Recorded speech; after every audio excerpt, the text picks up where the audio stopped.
everyone. I'm pleased to have as a guest today Mr. Michael Malice, an author, columnist, and media personality. He was the subject of the graphic novel Ego and Hubris by the late Harvey Pekar of American Splendor fame. He is the author of Dear Reader, the unauthorized autobiography of Kim Jong-il, 2014, as well as The New Right, 2019, a book that I've been reading deeply this week, that was reminiscent to me of the new journalism anthropology of Tom Wolfe.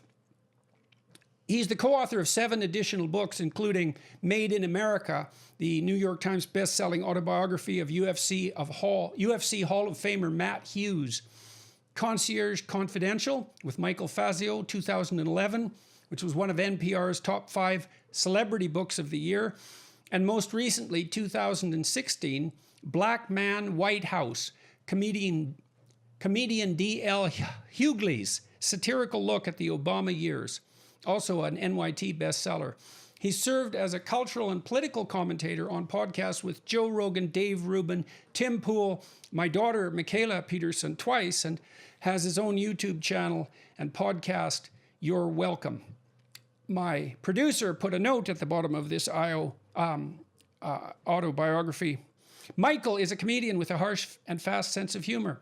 He's a big fan of yours, but be prepared for a little bit of crazy.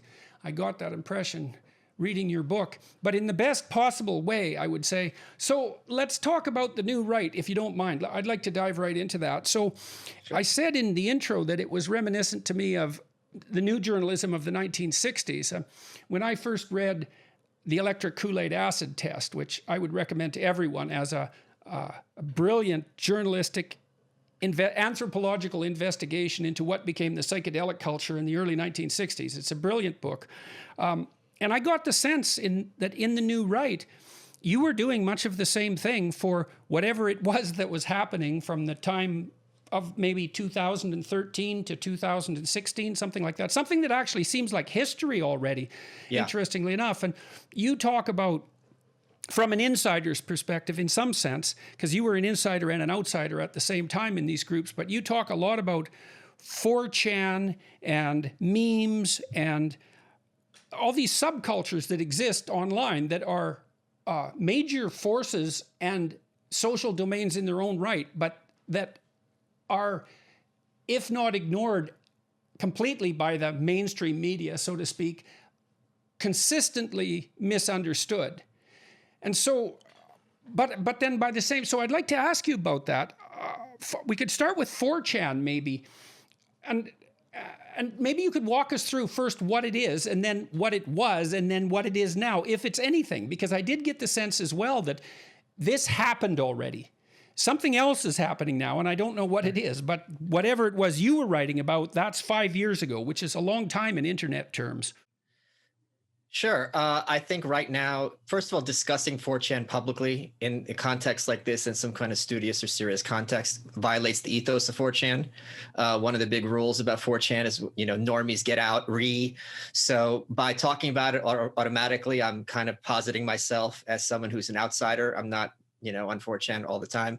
But 4chan is kind of emblematic of a broader section of the internet, which wasn't literally only 4chan, but was driven by irreverency, was driven by this idea of that which is presented to us with earnestness should not be taken at face value, that this earnestness is often used as a cudgel and as a mechanism of affecting social control.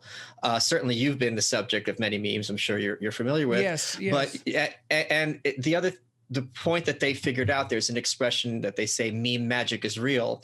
The premise being, before The New Right, the idea was you'd have these organizations putting forth some kind of claim or idea, often absurd on its face. And the argument would be like, well, that's not accurate, that's not fair. And the new approach was, why are we taking this agitprop at face value instead of mocking it, clowning it, and basically rendering the tool impotent? So that was kind of 4chan's poll board. You had the Donald subreddit on Reddit. So there is this but you say that it's misunderstood by the mainstream press. I always use the term corporate press because I don't really regard it as mainstream, but I don't know that it's misunderstood so much as misrepresented. Well, I think it's probably both, because it's not easy. First of all, there's an immense divide between people who don't use the internet as a social mechanism or as their primary source of information, and people who do. There's an unbelievable divide. And maybe if you're older than 50, you're in the world of 1970. And if you're younger than 40, you're in the world of 2010. And those are really different worlds. I mean, you talk about the corporate press, and I've been thinking a lot about the technological impact of YouTube and podcasts. So, and this is why I'd like to dig into the misunderstood part first before we go to the misrepresented part. What I saw popping up in your book continually was two things happening in 4chan. There's troublemaking that in some sense is there for its own sake. And I'd like to talk to you about that. There's a political movement, but then there's also this exploration of what is actually a technological revolution. So you think about legacy media. So I've noticed that when I've gone to TV stations and been interviewed by a journalist, I'll have a discussion with the journalist in the green room, and I'm talking to a person then. But as soon as the cameras go on, I'm not talking to a person anymore. I'm talking to someone who's an adept mouthpiece for a massive corporate organization. But that was actually a necessity, because the bandwidth for television was so expensive that it wasn't possible to grant any individual untrammeled access to it. And so it was inevitable that a corporation was never going to allow, except in exceptional cases, any journalist to have what would truly be an individual opinion, and certainly wasn't going to let them explore ideas in real time. Too expensive, too risky. But then now we're in this weird situation, and the 4chan guys were playing with this to some degree, where it isn't obvious that the corporate media platforms have any advantage whatsoever over anyone who's technologically able. I mean, the fact that we can have this discussion, for example. So they do have one. Go ahead. I would say they have one very big advantage, which you've seen yourself, which is the concept of legitimacy. So your previous book, the New York Times refused to basically acknowledge it as being printed in America. So you can't say it's a New York Times bestseller, even though the number it sold is just, a huge amount, is hugely successful, right? So the Dear Reader, the book I did about North Korea, which I'm sure we'll talk about later, I did that with Kickstarter. As a result of that, on Amazon, it looks the same. It's going to have a page listing like another page listing, but the New York Times, all these other elements, they're in a position. I got an hour on C-SPAN's Book TV, so that is changing in that regard, but it gives them an opportunity to pretend that this book doesn't exist. So unless a book is being published by certain outlets that have legitimacy, basically it's just like, I don't know if you watched wrestling growing up, I certainly did. The WWF, when I was a kid, there were rival organizations, and they literally acted as if these rival organizations didn't exist. And if a wrestler came over from the NWA to the WWF, they acted like he was this new discovery, that he had no history to him. It was very odd, because all you had to do was change the channel, and they're acting in certain other mechanisms. So that is a big advantage, because if you go to talk to mom and you say, "Where'd you hear this? I heard this on CBS. Where'd you hear this? I heard this on 4chan." It's very clear which one mom is going to choose. No, I agree. But part of what the 4chan guys were doing, by your own account, to some degree, was testing these new technological platforms to see how much power they actually had. So these trolling games that you described, so you describe trolling as something that's actually quite specific in its intent, when it isn't just being, say, adolescent foolishness. It's something like, can we create a narrative and string along legacy media types? And some of that's a joke, but some of it's also a test. Is like, does this new technological platform have enough power to bend and twist what has been the standard means of delivering the cultural narrative for decades? And the answer to that frequently was yes. And, and increasingly, the legacy media outlets are suffering from delegitimization. They lose money, Yes. they lose their ability to fact check, and because they don't have this technological advantage anymore, they have the remnants of their brand. It's something like that.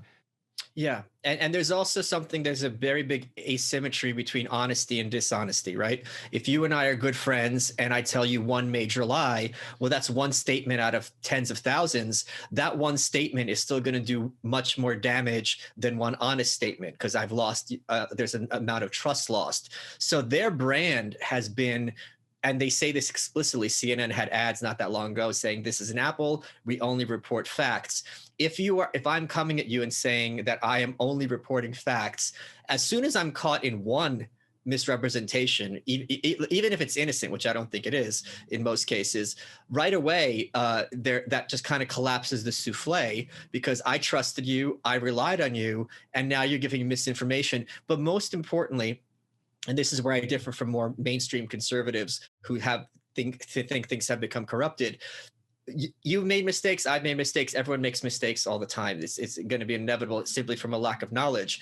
What steps have you taken once these mistakes have been made to make amends and also put yourself in a position that you won't make the same mistake again?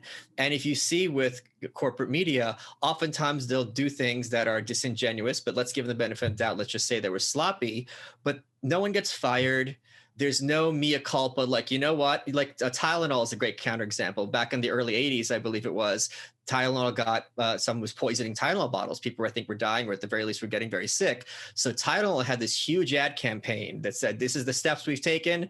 You know, you got the childproof calf, you got the seal, you got the cotton, whatever it was. This is how you know that we are safe. You can rely on Tylenol. You don't see that with CNN or Fox or ABC. Whenever they do these egregious things, they just pretend that they never happened all along, or say that this is some kind of, you can't listen to the conspiracy theories on the internet. So this is why there's this kind of another loss of trust, because there seems to be very little effort to maintain and foster that trusting relationship between the channels and the audience, and make amends when things have gotten wrong. So, I want to continue with 4chan for a bit. Can you walk me through exactly, like you said that one of the mistakes that CNN made, for example, and also Hillary Clinton's campaign, was treating 4chan like it was actually a person, and as if there was someone who could represent it and speak.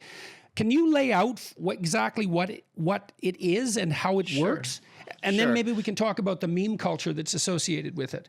Sure. So 4chan, and there's others, there's 8chan, there's the Reddit and other such, they're message boards. So basically 4chan, I don't remember how many boards they have. Some are completely innocuous. So fitness is their fitness and health board. FA is their fashion board. Guys can ask, do these pants look good on me? What kind of hat would look good with my hair? Innocuous stuff. Poll, POL, is their politics board. So basically it's anonymous, and it's not, I believe after there's 15 pages, and after there's no updates on a thread, the threads vanish into the netherworld, whatever. You can't see them anymore. Right, so it's got an impermanence. Correct. Mm-hmm. You can identify yourself with the flag if you want when you log in, but there's no usernames. It's not like Facebook. So basically, the Hillary Clinton campaign in 2015, 2016 were positing about these sites and like, how is it that this is allowed to happen? But it's not the kind of thing where it's like Facebook and you call Mark Zuckerberg and he bans certain users. The users are ephemeral. You don't know who they are. It's the posts are ephemeral. They just vanish off the board. So this claim that, the comparison I had, I believe in the book, was kind of to more Al-Qaeda. It's very decentralized. Mm-hmm, you can't really take out one person and then the whole thing falls apart, other than you having to try to take out the site, which they tried to do earlier this year and in late 2020. But it's an entirely different model. And I think people who have that bureaucratic mindset, people who have that elitist in the sense that you have this managerial elite running things, they can't even conceive of an organization or a location or a website which is decentralized and there's no big bad vampire to kill once you take out this vampire. Yeah, well, I mean, but that is part of what I thought was, in some sense, you're documenting something that's so revolutionary that even the people using it don't know how revolutionary it is. You know, and so Correct. because we have these massive communication technologies now, and they all have slightly different rules. And just by tweaking the rules a tiny bit, you can create a whole new organization, like TikTok, let's say, which has videos of a certain length and at least to begin with, almost no other. It's all of a sudden that's a huge social network doing all sorts of things that no one has ever done before. So the rules for 4chan are really crucially important to understanding it. So it's anonymous, decentralized, and evanescent. And Yes, that's and something... also, yeah, and they have the two rules are no child pornography, and if there's pornography, it has to be stick to the pornography board. But so it's pretty much the Wild West when it comes to free speech. Right, and the fact that it's not permanent also, so it's anonymized and impermanent, which Yes. means you'd think, at least in part, that it would encourage a lot more risk taking, because one of the things that would mitigate risk is the fact that it could be attributed to you, but also that it would be permanent. Yeah, I mean, that's the comparison of 4chan to, let's say, Twitter, where, you know, someone's old tweets will be there. At the very least, they're going to be archived somewhere. You're going to have a consistent username. So even if it's not Jordan Peterson, if you're just going to be like Jack Smith 37, they'll be able to track Jack Smith 37's posts over time. You can't really do that on a site like 4chan or 8chan. But there's other sites like this. I mean, what they have figured out is, you know, the corporate press might decide 4chan's the devil, 4chan's the devil, 4chan's the devil. You take down 4chan, well, they'll just go to Discord, or they'll go to all these other sites. So technology is what allows people, is designed in contemporary terms for people to communicate. So if you're going to kind of take out one location where they're gathering and trying to communicate, it's going to take minutes to find a new location. Now, there's going to be a cost because you have to get the word out through other means about this is where we all are now. But it's very, very hard when people are basically effectively teleporting, right? For me to go from one location to another physically, I have to get in a plane, a car, or a train, whatever. But for go to one website to another, I have to type in a web address. So if you just ban one address, the amount of effort it takes to shift to another one could not be more minimal. So, okay, so you documented, so no one's in charge of this, but something happens, and it's a communication network, and it attracts people who, it attracts people who are communicating in a like-minded way across time. Why did it become a place that was dominated, at least by your observations, by the thought that was associated with the new right? Why did it converge on that? Because 4chan historically has been a site for great irreverence. So they had campaigns to troll. And by trolling, let me say specifically what I mean. Trolling it's not just, you have a Twitter account and I say, @Jordan Peterson, you're a jerk, F off. That's not trolling. That's just being obnoxious. Trolling, I regard the first troll as Andy Kaufman, the comedian, where by your performance, you're turning a third party by exploiting their weaknesses into an unwitting performer on their own. For example, there was a great wrestler, to bring it back to wrestling, called the Honky Tonk Man from the 80s. And his shtick was he was an Elvis impersonator, right?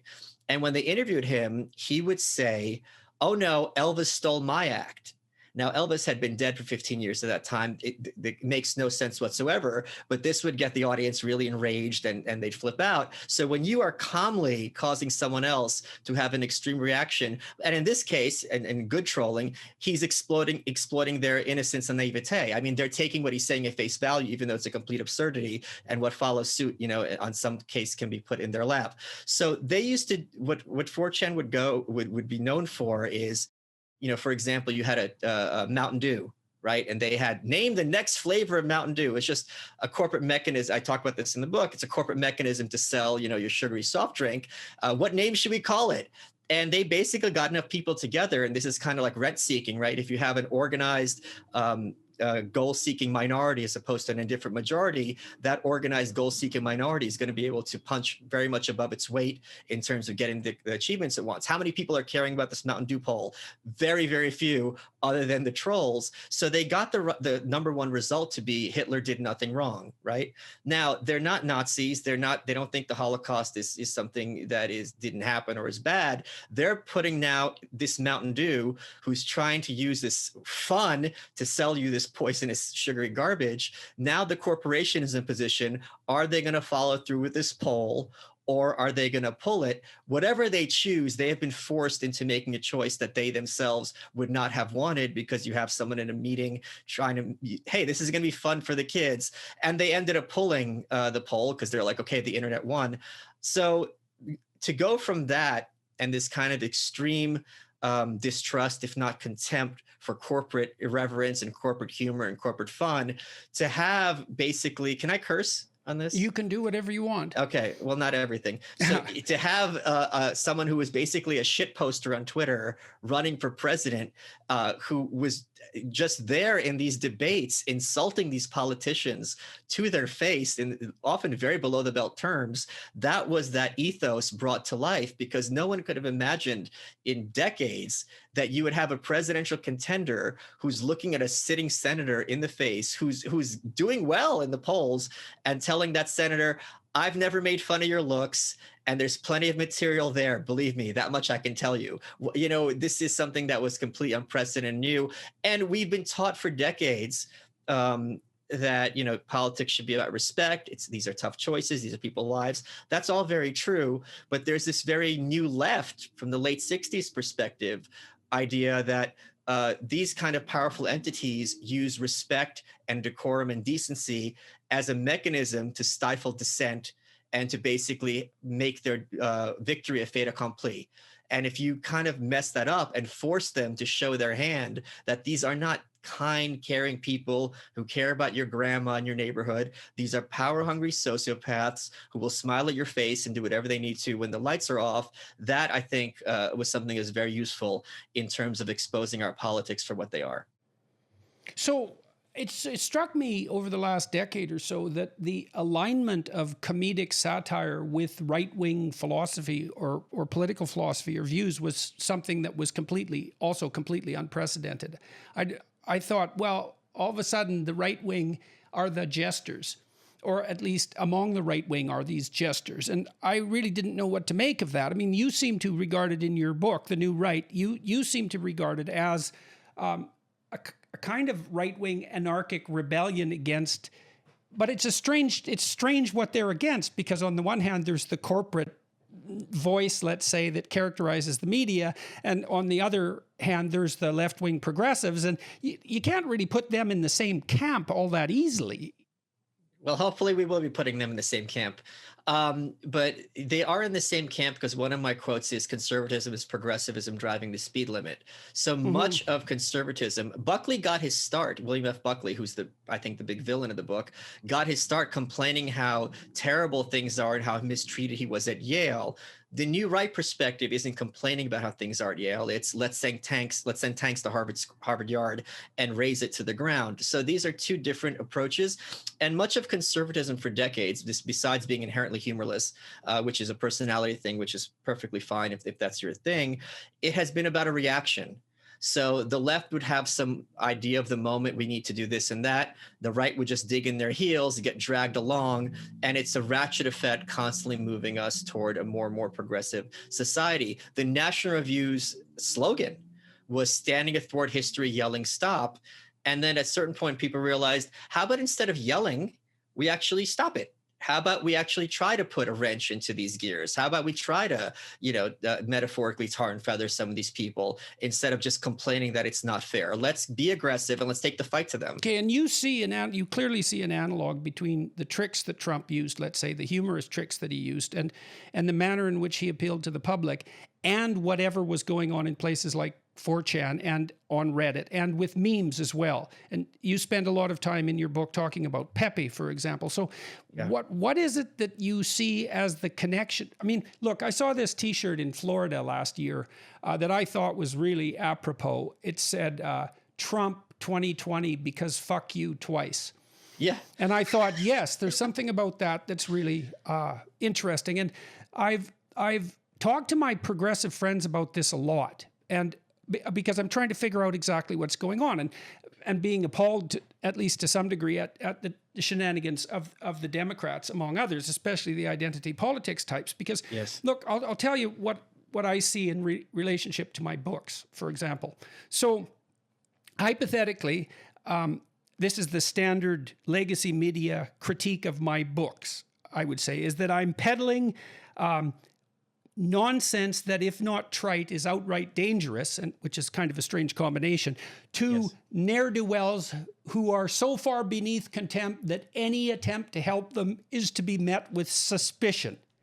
And that's something that really, really puzzles me, because when I meet the people that I'm communicating with, when I walk around or when I go to my lectures, I see individuals, because I look at individuals, I see individuals who are trying to get their houses in order, who are often in desperate straits. And they come up to me and tell me, some step they've taken towards improvement, sort of shamefacedly, but also happy about it. And, I'm very happy that that's happening and tell them that. And that's my experience. But then I see in the response to my hypothetical audience, which is a misrepresentation to begin with, a contempt that's so deep that the contempt is even there for the attempt to help.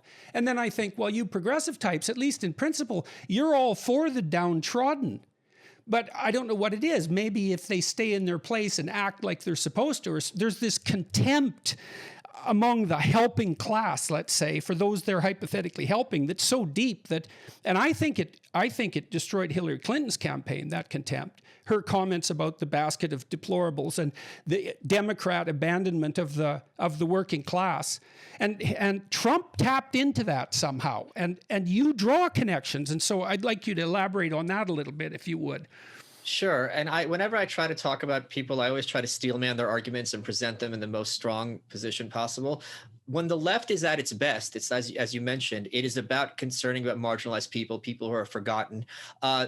The far left, historically would care about prisoners' rights and how bad it is that this prisoner is treated. For most people, it's kind of like lock him up, throw away the key. And that's kind of a left-wing idea that, like, this guy's been forgotten. Let's make sure he has food. He's not being, assaulted on a daily basis, things like that. So they understand also in other contexts that when you have young males who have nothing to lose, who are completely marginalized, who are spat on and called every name in the book, in other contexts, whether the Middle East, in inner city, they realized you keep pushing someone at the bottom and keep telling him you're nothing, you deserve to have nothing. That young male is going to, at the very least, try to get some kind of modicum of respect, try to get some modicum of status. And this often has literally very violent consequences, because if I have nothing to lose, but I can make a name for myself, or I could for 5 minutes have a sense of power, some people are going to do that arithmetic, and it's a very, very bad thing. And this is, broadly speaking, everyone will do that arithmetic virtually. As unfair inequality multiplies, that just becomes more and more likely, that response. So, but to your point is, so in other contexts, they understand this, but now we're talking about your audience, right? These are young men who aren't doing so hot, and now they're being told they don't have a girlfriend. They desperately want to have a girlfriend, and now they're told you're a loser for not having a girlfriend. It's like, well, I'm trying to get out of that situation. I'm not trying to be some kind of date rapist. I'm not trying to be some sexual predator. I just want to be normal. I just want to have Maslow's hierarchy of needs met. But because they have been assigned to be, you're supposed to be here at the bottom, you've had your turn, you're the whipping boy of the moment, on an individual level, this is going to have very deleterious consequences. And because you are telling them, listen, you don't have to be even if you're going to be at the bottom, you could still be a better person tomorrow than you are today. Well, now you're kind of going to their house and rearranging their furniture and messing up their schemes. So of course they're going to react in very aggressive ways towards your teachings, I think. Well, it's funny too, because that notion of my audience is a caricature to begin with, but I don't care about that in some sense. I'm interested that the caricaturing is occurring. It's like there's a reason for it. Why? They're all male, they're all angry, they're all white. It's like, no, that's not right. And even if they do skew male, that's at least in part a legacy hangover from the fact that most of the people who watch YouTube are male. But anyways, nonetheless, that's the categorization. But then there's the emergence of that contempt. And I think, well, that is driving, just as you pointed out there, that insistence upon the despicableness of that status is driving. I could see that in the 4chan in the writing about 4chan that you were doing. that there's a testing and a pushing back that's going on there, and some of it is clowning, and some of it is like pointless troublemaking, as far as I'm concerned. But there's more going on in there than that, and that's for sure. So, and then it coalesces around these more right-wing ideas, which I also find somewhat surprising. And so, what do you make of that exactly? Is it because those ideas are the ones that are most specifically forbidden, or? And the satirical, comic, rebellious types just glom onto them for that? Or what do you think it is?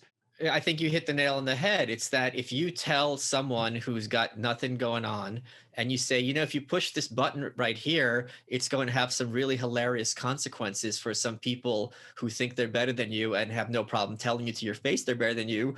A lot of people are going to push that button, especially when the results are often hilarious. So it is going to give them that sense of power. And I don't know that they're making the wrong choice.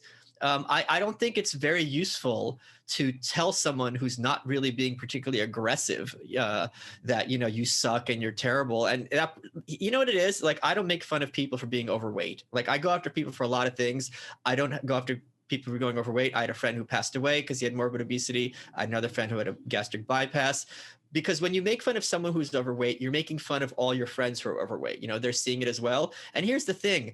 That person knows they're overweight. They know they're going to be treated differently. They know they're going to be, looked down on and all these other things. They're painfully aware.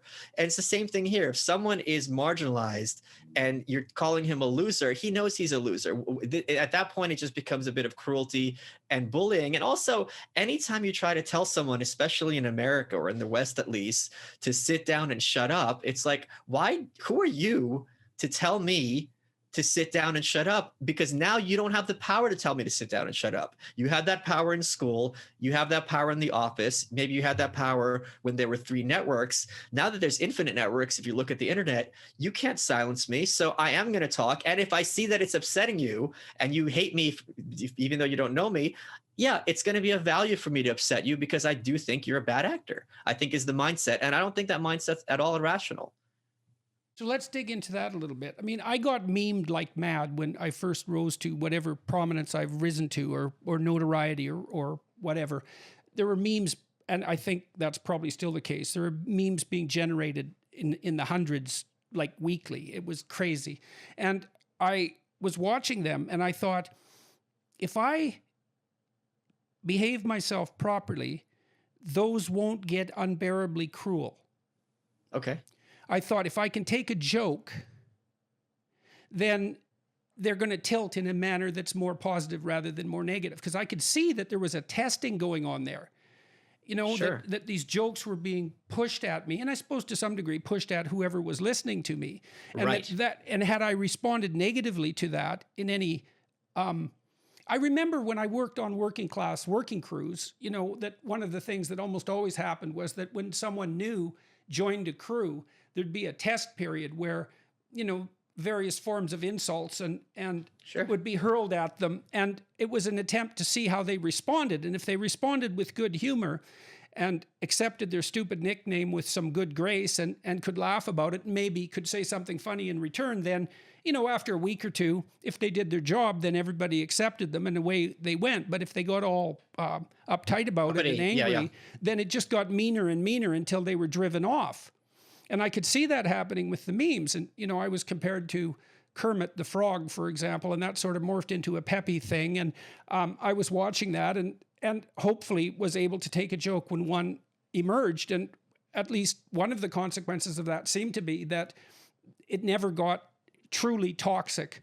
And so I'm struggling with the morality of the 4chan approach, because there's a part of me that thinks, Jesus Christ, don't you have anything better to do? But there's also a part of me that thinks, well, wait a second, there's something really complicated going on here that has to do with the redistribution of power and also the acquisition of a voice by people who are individuals and not part of a corporate group, let's say, but who have access to tremendous technological power.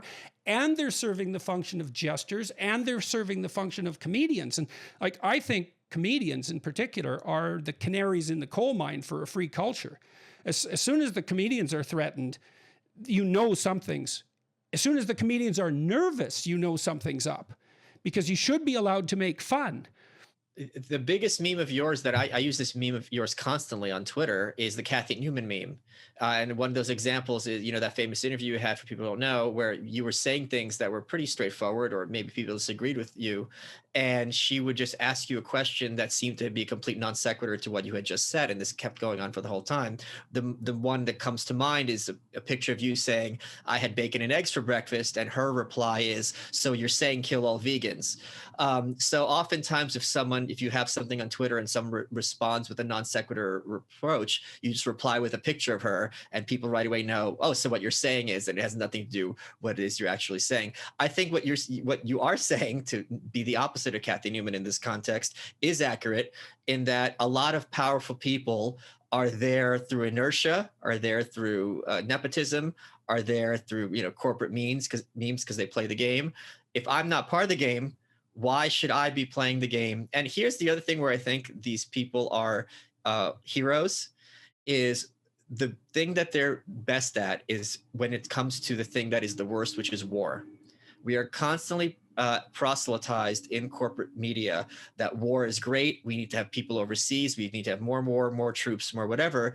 If you have a president who is regarded as contemptible, if you look at Trump versus Barack Obama, it's a lot harder for that president who isn't venerated to send young men and women to die. Because if there's a skepticism about his pedestal that he's on, right away, you really have to make sure you're selling this war, or otherwise there's going to be this, it's just easy to clown you because the arguments used for these wars are often so ridiculous on their face. So what was the conclusion that you've drawn now? It's been a couple of years since you wrote The New Right. So, and what are your later thoughts on boards such as 4chan, and what's happening in 4chan now? It doesn't seem to... Go ahead. I think 4chan has to some extent fallen away as a cultural force. I mean, they were trying to meme Trump into the presidency, and that happened successfully in 2016. The Donald, which was the board on Reddit, was banned during the election. I think they respawned as the Donald.win. And these other, and again, with these decentralized things, if you try to figure out where everyone's going, then you're going to have subgroups. People define themselves by opposition, not by unity. So anyone who has any kind of ideology will tell you the people they argue with the most are the ones who are basically 1 degree of separation away from them within that ideology. So I think right now there is kind of a what happens next now that there's a Biden presidency, but the focus has shifted. And I think this is extremely healthy for those of us who value liberty. It has shifted from Washington, and this has always been kind of the background, to corporate media, and understanding that Nancy Pelosi and Joe Biden and Mitch McConnell and Ted Cruz will never despise you and will never have as much contempt for you as the editorial board of the New York Times or the people at the New Yorker. They're much, or let alone many academics. So having the trolling and the memes be much more focused on what Mencius Moldbug calls the cathedral. Why do you think do you think that's true? And why do you think that's true? Because that's quite a radical statement, I would say, but I think it does speak to this t-shirt that I mentioned earlier. Yeah. So your sense, what you just told me, was that there is this elite contempt, and to some degree it was associated with the political class, but on further analysis, it's not the political class, right. It's the chattering literati, the chattering educated literati. And I actually happen to think that that's the case, that's actually true. So why do you believe that? Oh, sure. I'll give you a couple of examples. First, and the arch villains, and I'm not trying to troll you, are the university professors. That's where the poisoning really, really starts. But let me give you an example to demonstrate which is wagging the dog, whether it's because used to be the argument was about Washington. Andrew Breitbart, who certainly falls into this new right kind of context, made the quote about politics being downstream of culture. And the idea was, wait a minute, if we're fighting in Washington, by that time it's already, 4th down and we're down how many points? It's the consequence of what led up to this. Let's suppose I was a Democratic congresswoman or congressman, and I thought President Trump was a Nazi, Klansman, horrible, Hitler, every name in the book. At the same time, I did not think that there was any kind of collusion with Russia or any kind of something wrong with that phone call. Maybe he's a jerk, but I certainly don't think he should be impeached or removed from office. All my constituents have been hearing for months from the televangelists of the left, Don Lemon, Rachel Maddow, Trump Russia, Trump Russia, Trump Russia. How could I, as a Democratic congressman, go back to my constituents and say, guys, I agree with you. This guy's the worst president in history, and he's a despicable human being, but you don't impeach someone over this. This is, ratcheting up and nonsensical. As a congressperson, I would not be in the position to make that claim. And I think that is a good demonstration of who is in charge of whom. There's a clip online I'm sure people can find where Don Lemon from CNN had John Kasich on, former, House Budget Committee Chairman, governor of Ohio. He was a major presidential contender in 2016. And he's yelling at him, John. And you're sitting there and it's like, it's very clear who regards themselves as the authority and who is regarded as the subject in that relationship. So what if I said, maybe we should just stop caring about that too, because the technological playing field for communication has been leveled so drastically that the New York Times and the legacy media types are basically dead in the water, and that's just going to play out like inevitably over the next 3 or 4 years. And let me give you just a quick example. Can I just say one sentence? Yes, please. If they were dead in the water, the lockdowns couldn't have happened.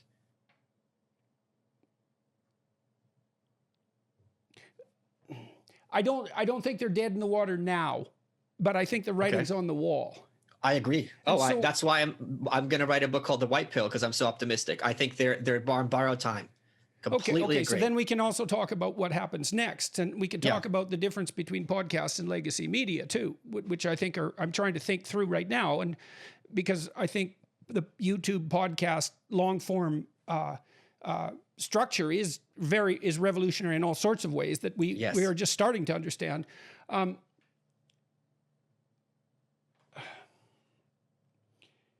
I was talking to Russell Brand a week ago, and he talked about voiceless people and how we're increasingly becoming voiceless. And I thought, well, wait a second, that's true in one sense, perhaps, but it's very untrue in another sense that might be more important, because now everyone's a TV station if they want to be, and everyone's a radio station if they want to be, and everyone's a publishing house if they want to be. It's right there at their fingertips.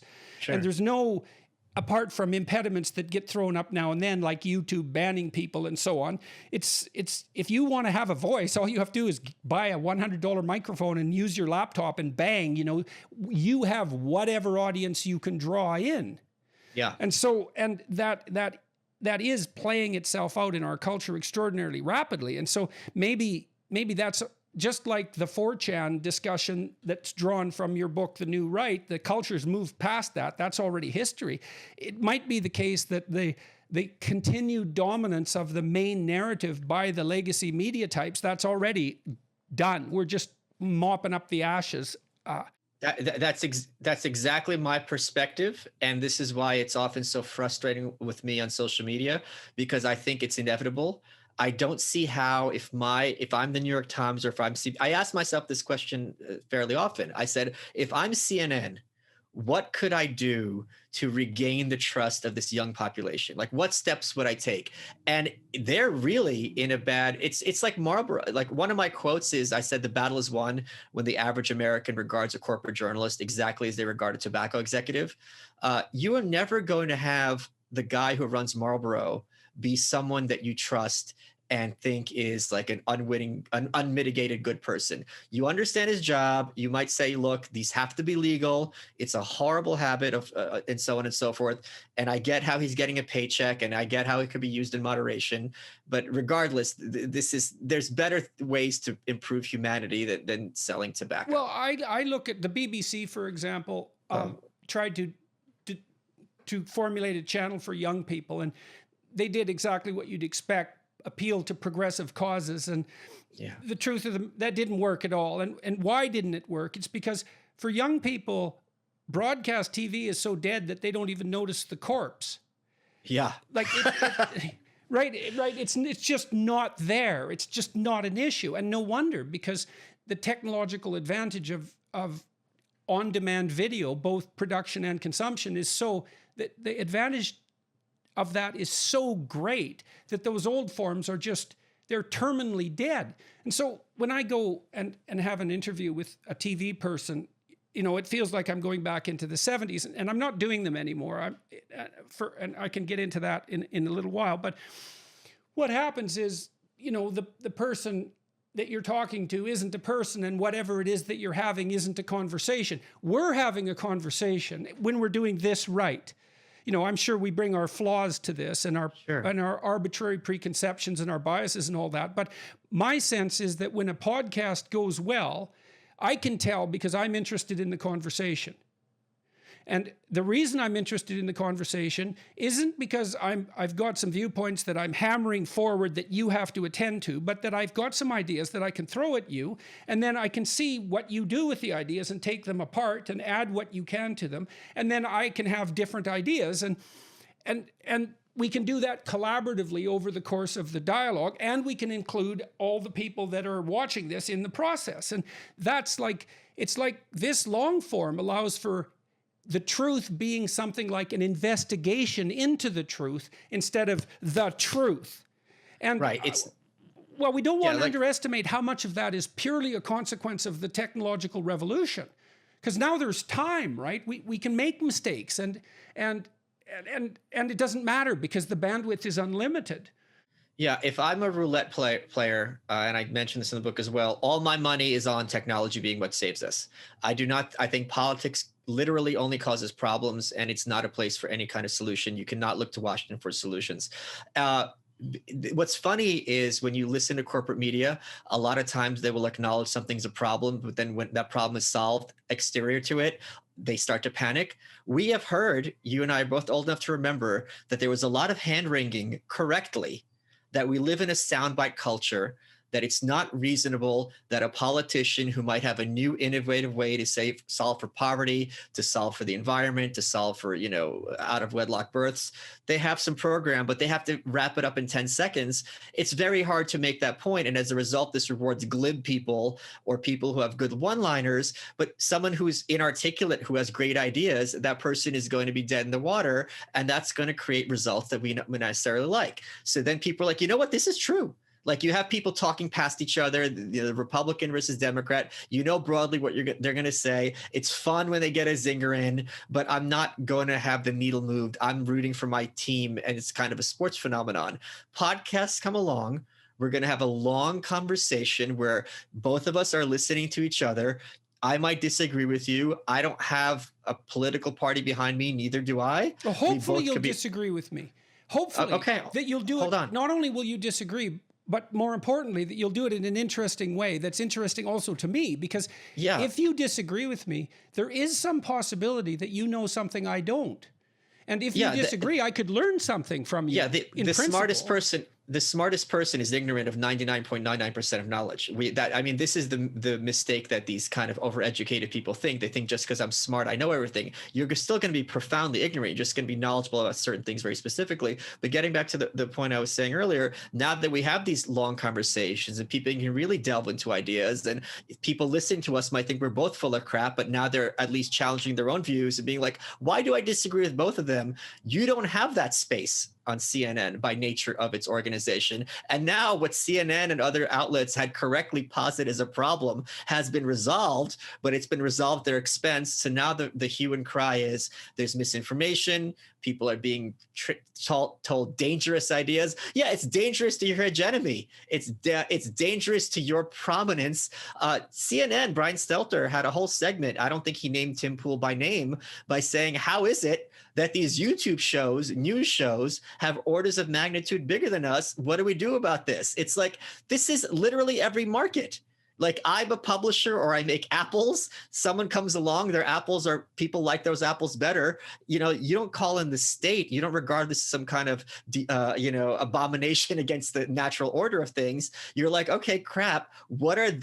What nerve is Tim striking that I can learn from? But they're never interested in that because they're not interested in learning. They're interested in teaching, or more specifically, training their audiences what to think and believe. And you see this in social media. I made this joke over the weekend. In the same way that Christians regard the Trinity as one God in three person, you have these entire populations, which is one mind in many, many persons, because the people will watch John Oliver or they'll watch, some other show on the right.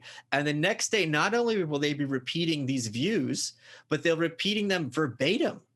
And that is when you realize, oh, there's no mind there. We're trained since we're kids correctly that it's important for us to be informed on current events. So what these shows do very perniciously is they will bring up an issue that the person hadn't heard about before, which is important for us to understand, sure, but immediately will train them on how to look at this issue and what their correct emotional response is. And people are hungry for that because they want to present themselves as informed, but they don't have the time or the capacity to undertake the critical or independent thought to do that. So it comes prepackaged for them. So it's kind of the TV dinner of the mind. Well, that's a good metaphor. But the network format, all of it, the whole technological apparatus, including the corporate funding as a consequence of the expensive bandwidth, absolutely demands that. Yes. Like I never feel more like content than when I go to a TV station. And everyone in there is in some sense held hostage to the limitations and advantages of that particular technology. And as Marshall McLuhan said, the medium is the message. Yeah. And a lot of what looks like even corporate think or corporate malfeasance is merely a consequence of that strange technological limitation. The networks have to assume that everybody watching has no memory and no education and no attention span because the bandwidth requirements demand that. And now that's all gone. So let me ask you about this. So now all of a sudden, the network, everyone's a TV station. Okay, so now one thing that the dominance, let's say, of the three major TV stations from, say, 1950 or thereabouts till 1995, maybe something like that, there was the imposition of something like a coherent national narrative. And now you can object to that, and you should, because in some sense it's imposed. But it's a collaborative imposition between these technologically powerful companies and the government. The journalists couldn't be too corrupt if they chased after the politicians, because then they wouldn't get access. And the politicians couldn't be too corrupt because the media would, disrobe them. But there was this sense of unity, and now you get this immense multiplicity. And so, you're more anarchically oriented, I would say, temperamentally than I am, but... Oh, I am an anarchist, yes. Right. But there is a danger in fragmentation. That's diversity is fragmentation, but enough fragmentation, you get nothing but endless conflict as people try to work out how they're going to cooperate. So... I don't think that's necessarily true, because I think you're taking it as a given that cooperation is desirable, or that this unity of some kind is desirable. I think what's coming up in certain circles, which I was the first one to posit this in 2015, is in America, at least, the idea of a national divorce. Recognizing that we've had at least two cultures since the very beginning. They're being held together through, often nefarious means. And if one group regards Donald Trump as literally Hitler and an authoritarian strongman, which you can very easily make the case for that, and the other group regards, Joe Biden as basically someone sitting in his own urine behind the Resolute desk, there's no reason other than some kind of sense of inertia for these two or more groups to be under the same polity, or both. There's no reason for you to have the president you don't want.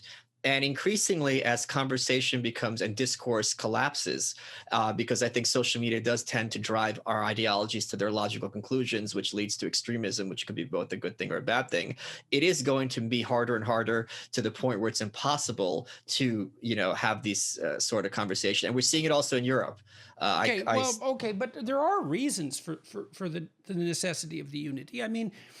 So you talk about Jonathan Haidt in your book, in the New Right, and there's a lot of psychological investigators, myself included, when I was doing research, who were looking into the temperamental basis of political affiliation. Right. And so roughly speaking, on the left end of things, you get the high open people who are creative in their thinking and Yes. and who are temperamentally in favor of the free flow of information, and tend to be lower in conscientiousness, particularly orderliness. And then you have people who lie on the other side of that, who are higher in orderliness and lower in openness. And I tried to figure out why that was the fundamental political axis, because there's 5 temperaments. Yes. So why only those 2 as the major determinants of political affiliation? And what it boiled down to for me is that, and I think this isn't my discovery precisely, but I think it's the most significant discovery in political psychology in the last 50 years, is that it's probably that because borders are the fundamental political issue. And I don't just mean borders between countries. I mean borders between concepts. I mean borders between categories, countries, states, towns, people. The conservative types think you have to hold things together. Yep. Because if they dissolve, they die. And the liberal types think, well, wait a second, you bloody well need to maximize information flow. And the truth of the matter is, sometimes one of those perspectives is right for that situation and sometimes the other. And it's, even look at the advantages of free trade and then the disadvantage of a worldwide epidemic. That's a great example. It's like, well, are open borders good? Well, they do facilitate the transmission of disease. And it turns out that the probability that infectious disease will be transmitted in a given political locale is actually a very good determinant of political belief within that locale. So wherever there's more infectious disease, people are much more conservative, and it's a huge effect. So something very fundamental is going on at the bottom of our political thinking. But having said all that, that also means that both of those types are necessary, because sometimes one has the right solution and sometimes the other. But even more importantly is that there's no way of getting rid of that dichotomy if you have groups of human beings. And so if we can't have a unity emerge that allows both those types of people to coexist, then what we're going to have as a consequence is conflict. And who knows how severe that can become. So we have a choice. It's like unity, however fragile that might be, or the degeneration into something like conflict. And that's not preferable to cooperation, all things considered. Oh, I disagree. I think it is comparable, and I don't think the alternatives. I don't think that the unity means cooperation. I think unity means oppression. Sometimes you look. I don't disagree with that in some sense. I'm saying all the time, unity through politics always means oppression, because the political system can only be used to silence people and force them to do what they otherwise would not want to do. Otherwise, they would do it on a voluntary basis. So any of these calls of unity, in my view, are always sleight of hand to marginalize or oppress a certain population. Now, sometimes that's necessary. Like classic postmodernism. That postmodernist. That's the fundamental claim of the power theorists, the French power theorists. And there's some. That's not an insult, by the way. Sure. But look, if you take 10 kids and you have them play the same game, all the kids get to play the game, but not all of them get to play the game they wanted to at that moment. But at least they all get to play a game. And so there's cooperation there and there's utility in it. Now you can say, well, the tyranny of the game has been imposed, and that's true, but both of those things are true at the same time. And it doesn't seem reasonable to equate cooperation with tyranny. It's reasonable to point out that cooperation could degenerate into tyranny. I think you just kind of dropped the mask a little bit, because you, in your example, posited these are children. So by its very nature, all these things that you're talking about in a positive sense have to force some group to be a second-class citizen, or at least obedient to some kind of elite. And this is something that I think is the benefits of this, at the very least, are enormously overblown. I think freedom means every kid can play the game that they want. There might but not with other people. That's the problem. I disagree. And I use children as an example because I was concentrating on games, and because it's out of games that the polity emerges over the course of its natural development. So it's not a rational top-down imposition, all things considered. It's the emergence of a game-like structure that incorporates more and more people. And see, if you take 2-year-olds play their own game.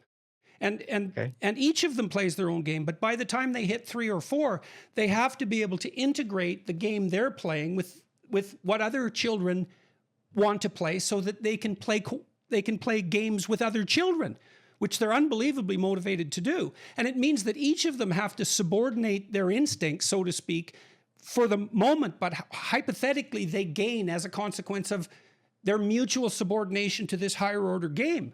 I don't see it as subordinate. So if my choices are play this game by myself or play this game I like second with a lot of other people, I would value this. I'm playing a game in order to have fun. So in that case, the first game, which is my most favorite game, if no one wants to play with me, it's not going to be that fun. So it is rational and not at any sense of subordination to choose my second preferred game, because now I'm having fun being able to play it. Well, let's look. I would say that what we're doing here is a game, and I don't mean that in any negative sense. You're allowing, by participating in this conversation, you're allowing for the possibility and the belief, I would say, that whatever we're doing collaboratively is of more utility at the moment than whatever you could be doing individually at the moment. Correct. Because otherwise you wouldn't be doing it. Okay, Correct. so, and I would say that we are cooperating, we're also competing, and we also might be tyrannizing each other to some degree. But there's something in this mutual interaction that we're about, that we're engaging in voluntarily, that is cooperative and that isn't being enforced by some external agent. Right. It's entirely cooperative. This is my whole point. This is why I'm an anarchist, because this is when people are doing things voluntarily, they are going to choose the things that are preferable to them. The problem, and when you have conflict, is when you have a third actor coming into our conversation and being the state and forcing both of us to do something we would not want to do for their sake. And that, when you play that out, that game on a national, international scale, that is the definition of oppression. Instead of you and I having a podcast, why aren't we in the factory making socks for poor people? That's of more utility, says the third party who's not involved here.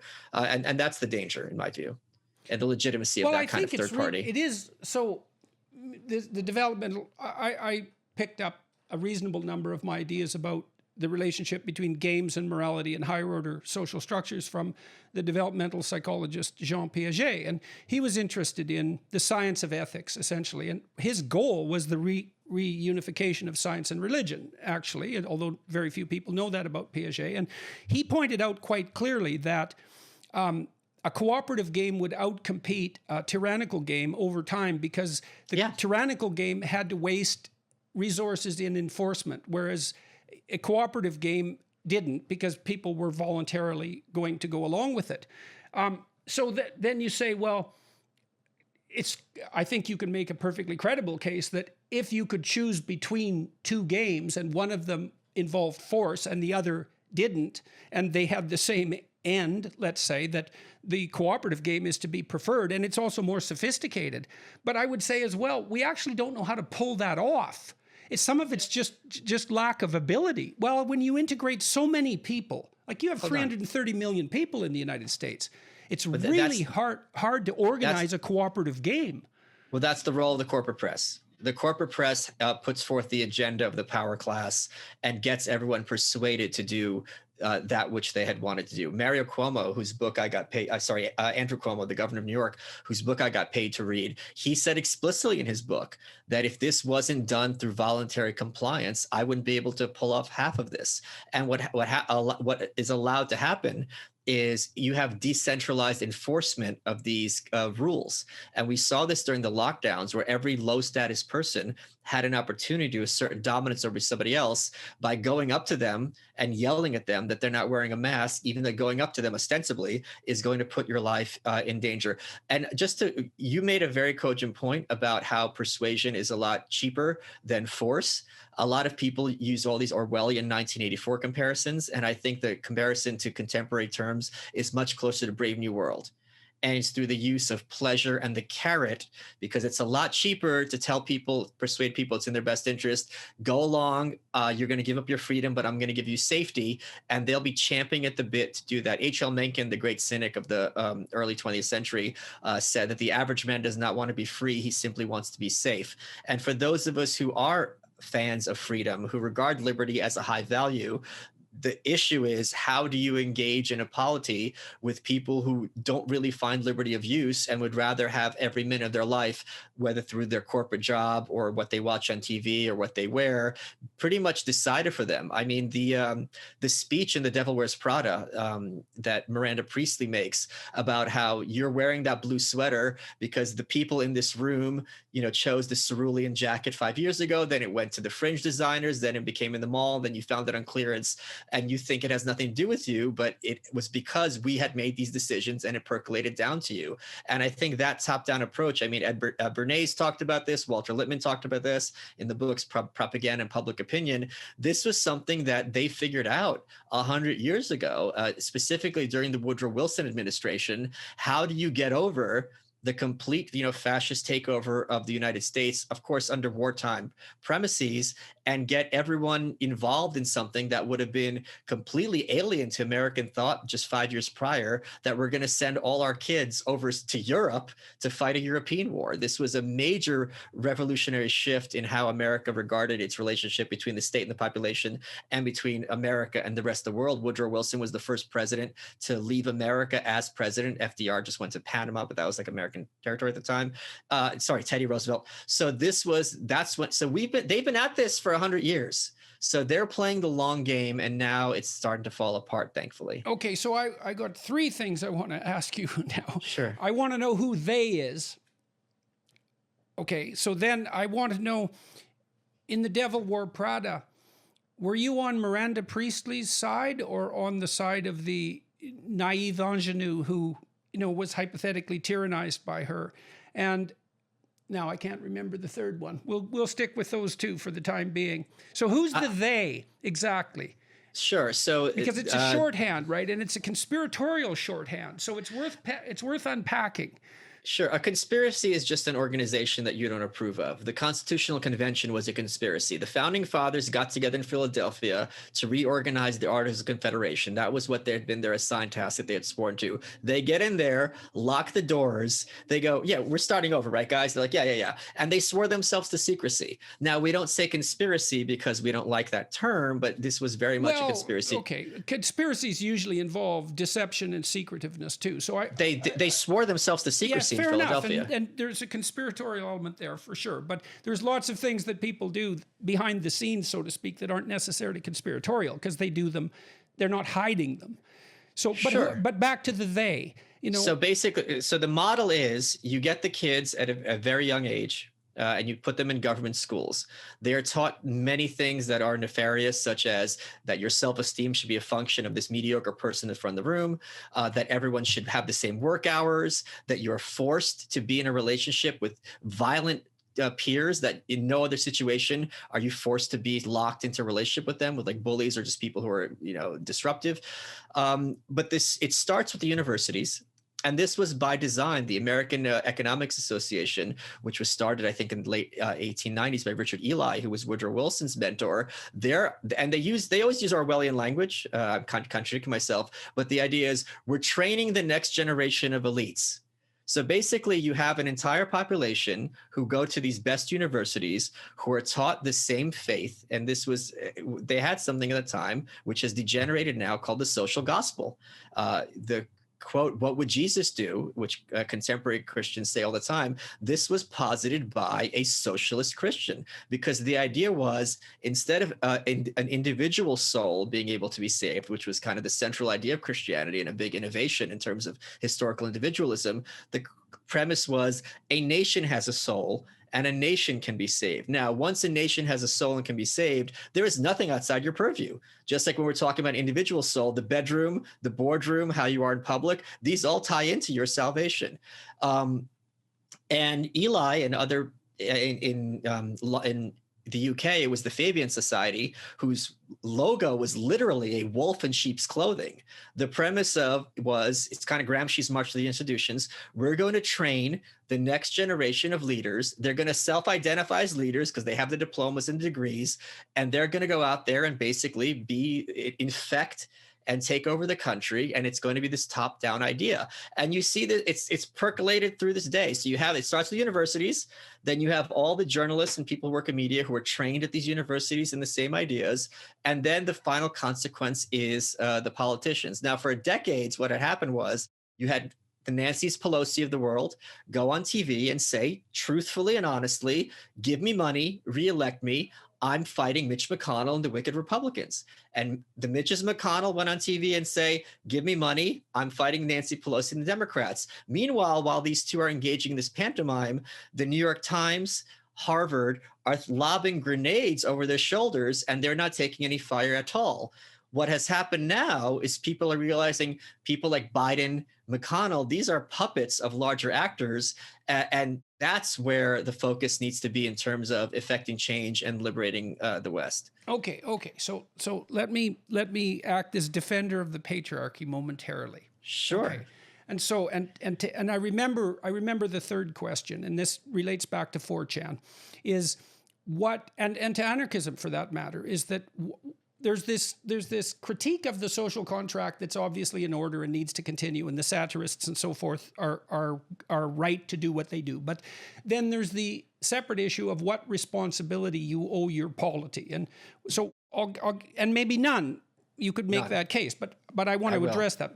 But in any case, let's look at the elite institutions in the United States and what's happened to them over the last 40 years, for better or for worse. So I know how this worked. So 100 years ago, Harvard, Yale, the Ivy Leagues, they were essentially aristocratic institutions, and you were in them as a consequence of birth.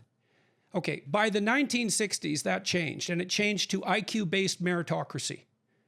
Okay, the SAT is an IQ test. Now, people swear up and down it's not, but that's because they don't know anything about IQ tests. Right. So to make an IQ test, all you have to do is draw 20 random questions from a set of abstract questions, sum up the right answers, and rank order them across the population. That's basically all an IQ test is. It's that powerful. An SAT is an IQ test. Now, increasingly at the elite levels in the universities, IQ is the determining entrance requirement. And the average IQ of people in the Ivy League schools has gone up precipitously since the early 1960s, when it wasn't much higher than average. And now it's way higher than average. And now you can debate about whether or not that's a good thing.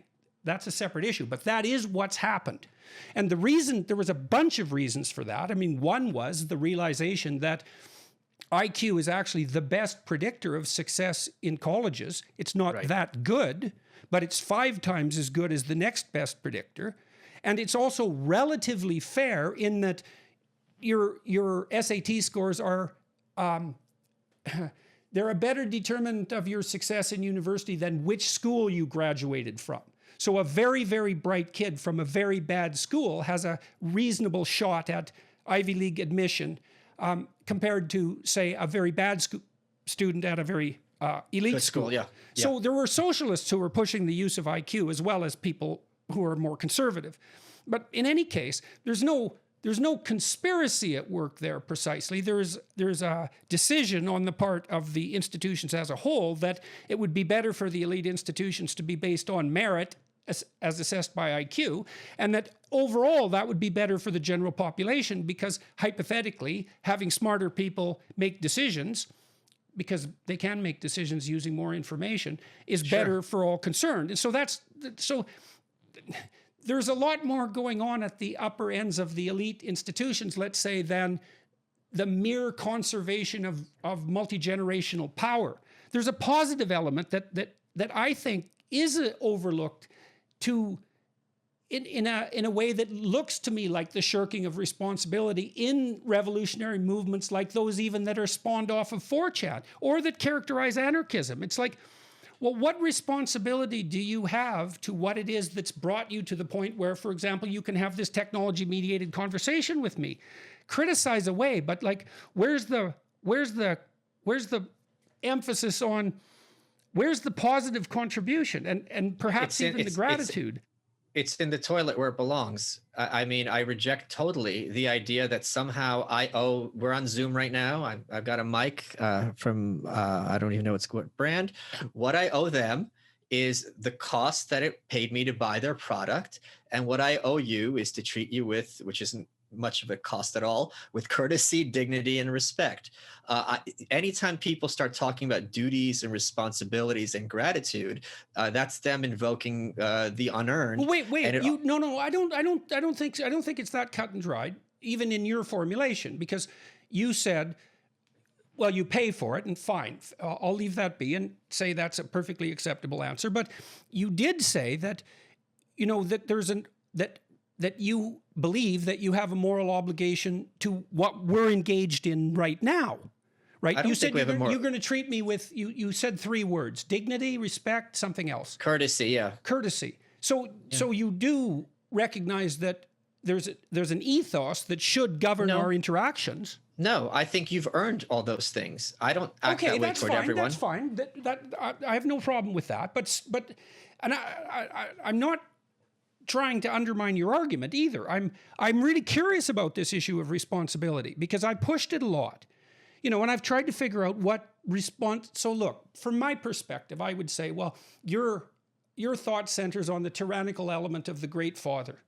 And yes, fair enough. That's a major existential concern. So in terms of problems to focus on, it's a major problem. It's not the only problem, but it's a major problem. Sure. You could focus on the evil in your own soul. You could focus on the catastrophes of the natural world. Well, those are valid, large-scale domains of concern as well.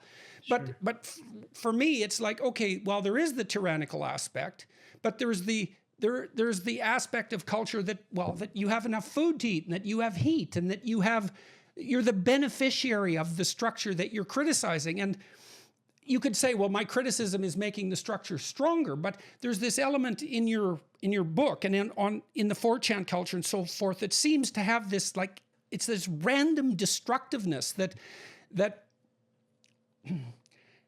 looks to me, it's not driven by something that's going to be clearly spoken of, and it's not driven by something that's aiming at a good end. I think it's aiming toward a more honest end, because very often we're told things like, this person's a hero, that person's a hero, they should be valorized.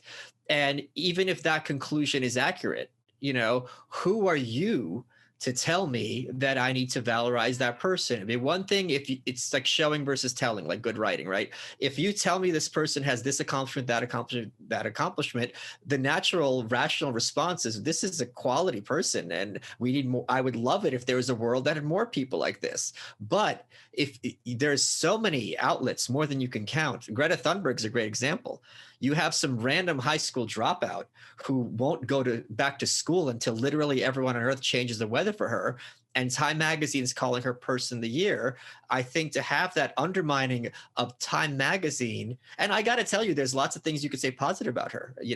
That's very easy. She's made something of herself, but it's Time Magazine that's far more of the target than her. It's these agencies that presume to tell me who I should respect and value. And it's not on my terms. It's on their self-serving terms.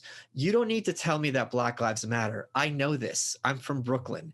And you don't need to tell me literally every 5 seconds. And only we decide all together that they matter this month.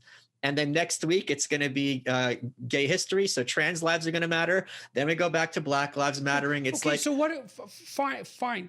Look, fair enough. That's a compelling sequence of statements. It's what is it exactly? I'm not being smart. I mean that. I that's something I would say when I am being smart. So that's why. Okay. No, well, but I'm. That's a compelling series of statements. That is such I'm observing it. I'm observing it. Because you put the argument. You put the argument forward with force. Yeah. And it's interesting to me to listen. Okay, so I know there's something to it. So I'm trying to figure out exactly what it is. So then I think to myself, well, what exactly is it that you're objecting to? Is it, now you said, well, it's moral flavor of the month. It's something like that. And it's the imposition of the moral flavor of the month that's objectionable. And that's somehow tied to the contempt, this elitist contempt. And I think that's fair. But it's the question to say, you say they, and the they contains the enemy in some sense. And so my question is, well, exactly what is the enemy, and who is the enemy, and where is it exactly? And Harvard Yard The New York Times offices and Congress and the White House. And corporations? Oh, absolutely. Okay, where isn't it? It isn't right here, you and I. Okay, it isn't why? when Why? Because why right here and now? Why isn't it here right here and now? I'll tell you why. Because neither of us are doing anything other than presenting our own perspective. We are letting people agree with us or disagree with us from their own choice.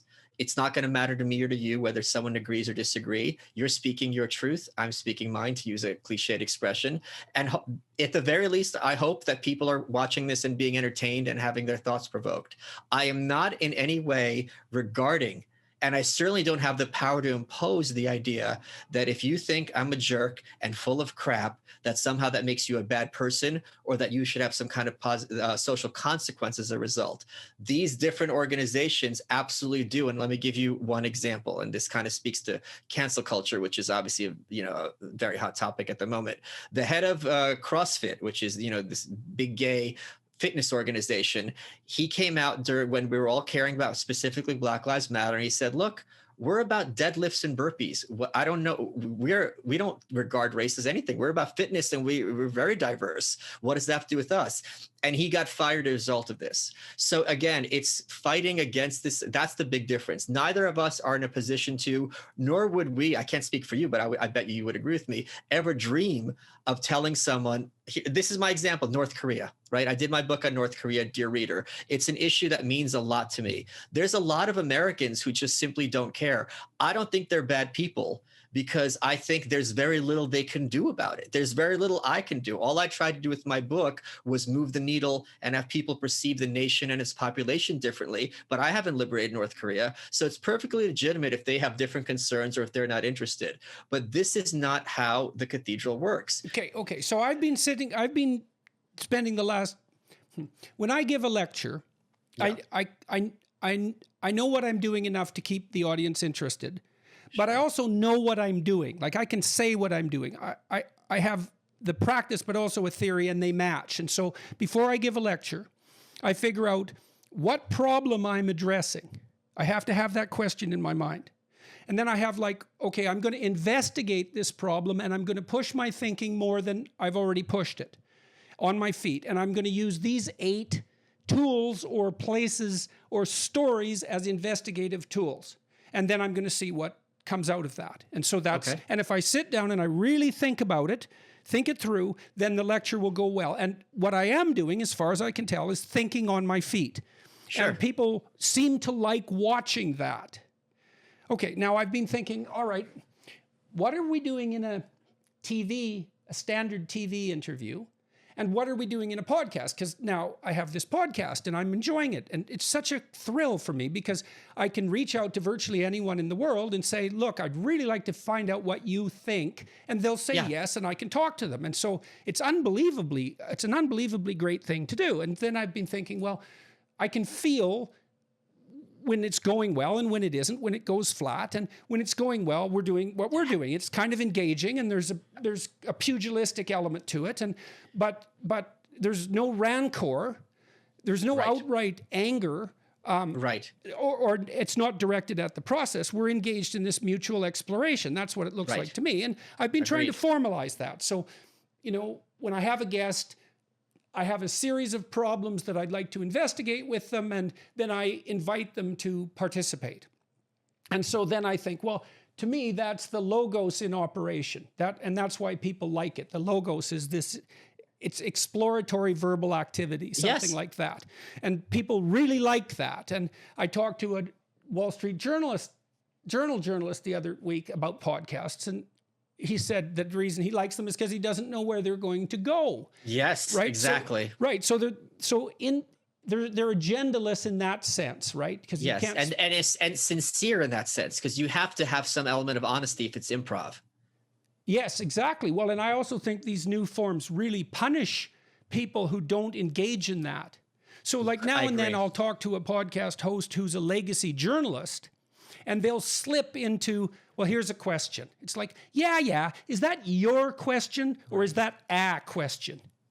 Right. And it's sort of like a lecturer who reads the PowerPoint slides instead of talking spontaneously about the topic. I completely agree, and I think this also speaks to why this kind of mechanism for conversation is so popular. People very rarely, and even you and I mean, have the opportunity to see two intelligent, informed people who might disagree about things have that long conversation with virtually no possibility of it being hostile. If it's not at a party, so you can hear each other, you can listen to it at your own leisure, and you're going to be learning something, or you're at the very least going to have, it's just fascinating conversational dynamics. Even if you and I were arguing over cake versus pie and which is better, and obviously the answer is cake because pies are messy, but at the same time, it's fun because they're watching minds at work. It's just like when you're watching a gymnast, for example, or a great dancer. It's just exciting to see an aspect of the human mind, the human anatomy at its finest, or maybe we're getting a B, I don't know. But the point is to watch in that. action. And, yeah, but when you see corporate anything, it's always unnatural. Is there anything more ironic than the expression reality TV? By its own nature, they admit this is not real. It's a lot of it's improv. It's all staged. It's all edited. Whereas what we're doing, we're not editing, and we're going to say and and oh yeah, we're going to have l'esprit d'escalier. We're going to cut off the mics, and I'm like, oh gosh, I wish I would have said that, and you're going to say something else. But that, I think, is what earnestness in a positive sense people are missing out, and that's the opposite of corporate America. Corporate America is synthetic, phony earnestness. I had this quote. I say, if you look at Times Square during Gay Pride, only corporate America can make sodomy and perversion seem downright boring. I mean, if you looked at the corporate presentation of people who are gay, you think what that means is hugging each other after brunch and shaking hands. It's this complete divorce from any kind of reality of any kind of culture. I would say that the attribution of this, the identification of this with corporate America, with the universities, with the legacy media, all of that, it's like the Marxists criticizing capitalism for inequality of distribution. It's like inequality of distribution is a way deeper problem than any critique of capitalism will ever formulate properly or solve. And I would say, like, we're getting at something here that transcends the anarchist critique of structure. No, at least as it, like, or you could say, or you could say forces it deeper. Look, the ancient Egyptians had two gods, Osiris and Horus. And Osiris... They didn't have two, they had a ton of them. Yes, they had two main gods that made up their conception of sovereignty. Sorry, yes. The pharaoh modeled himself on the interaction of these two gods. There was Osiris, who was the state for all intents and purposes, structure per se.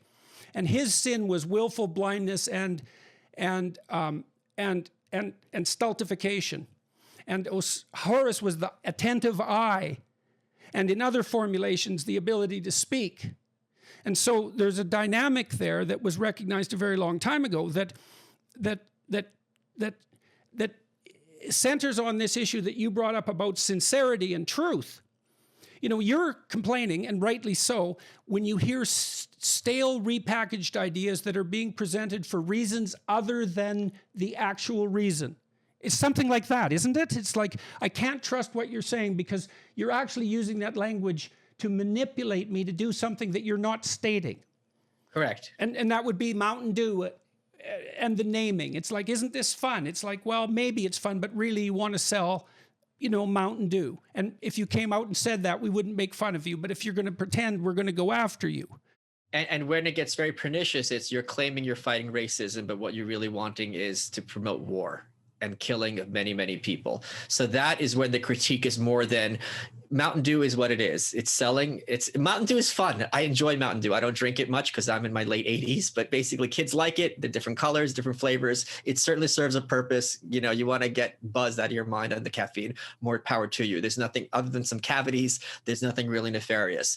There is something very nefarious when Amy Rohrbach is caught on a hot mic saying that they had everything on Prince Philip or Prince Albert. I always get them confused, who was friends with Jeffrey Epstein, that they had everything on the Clintons. And they got a call from Buckingham Palace. And because there was a Meghan Markle interview, on the table, that they killed this entire story. This is her talking on a hot mic. Meanwhile, if that camera turned off and you said, is it true that you had this international pedophile ring and one of the people in Buckingham Palace was involved and that, their lawyers called and you killed the story? She would say, are you crazy? That's a conspiracy theory. Harvey Weinstein is another example of this. There was a conspiracy. We all knew. Bill Cosby was another one. He got outed by Hannibal Buress, who was a comedian, who just said, look it up. All this stuff was bubbling under all these women. They weren't all completely silent. So I think that's the big difference between Mountain Dew and the corporate press. We're not talking about people who are promoting cavities. We're talking about people who are promoting war and depravity. Okay, or covering up for at least. So if I said, well, maybe when I was reading your book and thinking about it a lot and thinking about 4chan and all of the things we've talked about, I thought, well, have you been on 4chan since? Have you actually looked at it? No, okay. I'm ignorant about how 4chan works. So it's just a message board. Right. Well, I guess I knew that much, but I would also say I'm not familiar enough with message boards to really, to have a built-in sense of what that means. That's not an area of social communication that I've engaged in. And I'm not saying that with pride. It's a form of ignorance. I've learned not to despise social media platforms. You're a fool if you allow your willingness to despise them because you don't know anything about them to stop you from learning how to use them or from taking them seriously. They're serious, those things. So yes. They're revolutionary, those technologies. Okay, so I read and I think, well, wait a second. You seem to be not segregating the critique of corruption from the critique of structure. And this is also what I think is happening with the postmodernists. They look at hierarchies and they think, well, they're all based on power and here's the evidence of corruption. It's like, yeah, no kidding. But that doesn't mean they're only based on power. And it's the same with corporations. Like I know lots of people who work in corporate environments and some of them are really admirable. And the things they do in the corporate environments are also admirable. And I would also say that my experience has taught me that when corporations start to act the way you conceptualize them, their doom is sealed far more rapidly than people generally realize. I agree. They collapse. So you're not so it's useful to disaggregate the critique of structure from the critique of deceit. I think the deceit's baked in. I don't like using the word corruption because that implies these people can be saved and these organizations can be saved. I do not believe that they are. And even if they are, I'm not interested in saving them. I'm interested in burning them down. See, I don't see them as, this is the they problem. You see, look, part of the reason I think do you want to talk about Walter Duranty? I mean, sorry? You want to talk about Walter Duranty? These are the same exact actors that have had so much blood on their hands for decades and have never had any accountability. Let me give you one example. But I always think that that's me, not them. I don't. Why is that you? You don't work for the. Let me give you one example. You can answer if you say if this sounds like you. We're all taught in school about William Randolph Hearst, the Spanish-American War. Remember the Maine, yellow journalism, right? And how the media would gin up these problems, which had literally thousands of deaths needless deaths as a consequence. Then there's a record scratch, and all of a sudden, all these outlets have no agenda and are objective and are decent actors. My point is there was never a record scratch. This has always been a problem for a very long time. And especially, this is something I would think would be very much up your alley, the amount that these organizations and the equivalents of contemporary actors have their role in putting over and maintaining the Soviet Union, and specifically Stalinism, which they have never apologized for, which they've had no accountability for.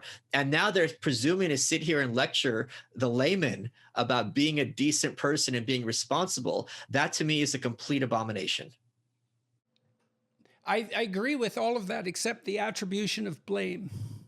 So let me ask you, I'm going to go sideways just for a second, but it's in service of this particular discussion. You said a little while ago that you were you know, that one of the rules of engagement for us, as far as you're concerned right now, is that you were going to treat me with dignity, respect, and there was something else. Courtesy. Courtesy. Okay, okay. And then I said, well, you know, those are the cooperative rules. And you said to me, no, you earned it. And so I want to ask you, like, and then we'll go back to this other discussion if that's okay. What makes you think I've earned it? Because I know a lot of people whose lives you have personally made better, because you're my friend's dad. So that automatically, there's no situation where I'm going to be mean to my friend or disrespectful to my friend's dad, certainly not in public. I think you are in many ways self-made. The fact that you are a successful author and you're encouraging a lot of people to, you know, get their crap together, and you're not telling them. One of the things I tell, and this is something you and I have in common, is you don't, the goal isn't to be a perfect person, but you could certainly be a better person tomorrow than you are yesterday. And if you have that in your mind and you could say that objectively with a straight face, that goes a long way towards fighting feelings of anxiety or depression or hopelessness. Because when that voice in your brain, which we all have, is telling you, you're never going to find another job, you're never going to find another girlfriend. Look at you, you're sitting around playing video games. You go, wait a minute, I went to the gym today, and I've got the numbers here that shows I lifted more than last week. I'm objectively improved in one capacity. That is enormous. People don't appreciate. You're absolutely right about that. I was stopped by 3 separate people this week who said they thanked me, and so whenever that happens, no one likes a show off, Jordan. when that happens, I always ask people what their name is to begin with, because they're usually. They want to be seen. Well, they don't know if they should interact with me. They don't know if they're being rude. They don't want to look stupid. You know, it's complicated. But if I ask them their name and then engage, then they calm down right away and then they'll talk to me. But what I want to find out, is if someone says, well, you were helpful, I want to find out, okay, well, exactly why, yes. Right? What did I say? What did I do that helped you? Because then I can do it better, hypothetically. So 3 people told me the same thing this week, which is exactly the point that you just made, which is quite cool, was that they restructured their internal reward system. They stopped comparing themselves with other people. Well, you know, stopped, but started to stop. And they started to learn how to reward themselves for making incremental improvements. So that was really cool. And I do think that you picked up something there that's absolutely crucial. So, but then I could also say to you, well, look, I'm also the face of the professoriate, because I know. Right. So what does that signify to you? Does it signify that I'm an outlier, or that? No, it just means you'll be the last one up against the wall. No, it's in all seriousness, one of the points I have made recently is that as awful as corporate journalists are, and as humorless and self-righteous and pompous, they are still better by all these metrics than university professors. And I'm not speaking about you personally, but you can, if you look at the thing that Twitter did so amazingly, is that back in the, and I'm thinking of someone specifically who I'll mention him in a second. Back in the day, you would think, I'm a Harvard law professor. That if I don't even know who this person is, that's going to tell me certain information. This is one of the highest quality minds in America. This person knows his industry inside and out. If he tells me something, I can take it to the bank. And that's actually true, because the Harvard law faculty is making the law in America far more than Congress, because it's their interpretation and those people they're trained. Then you look at Lawrence Tribe on Twitter, and you look that he is tweeting exactly verbatim the same kind of miserable anti-Trump things that your spinster aunt is tweeting, and you realize, wait a minute, this emperor has no clothes.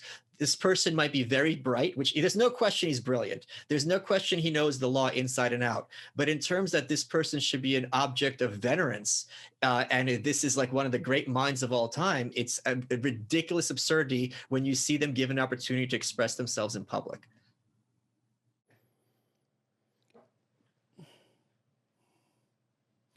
Okay, so I would say the emperor has some clothes, you know, because I worked at Harvard for quite a long time, and many of the people I met there were genuinely estimable. And I've worked in lots of Okay. No well, question. it's the differentiation here that's of such critical importance, you know, and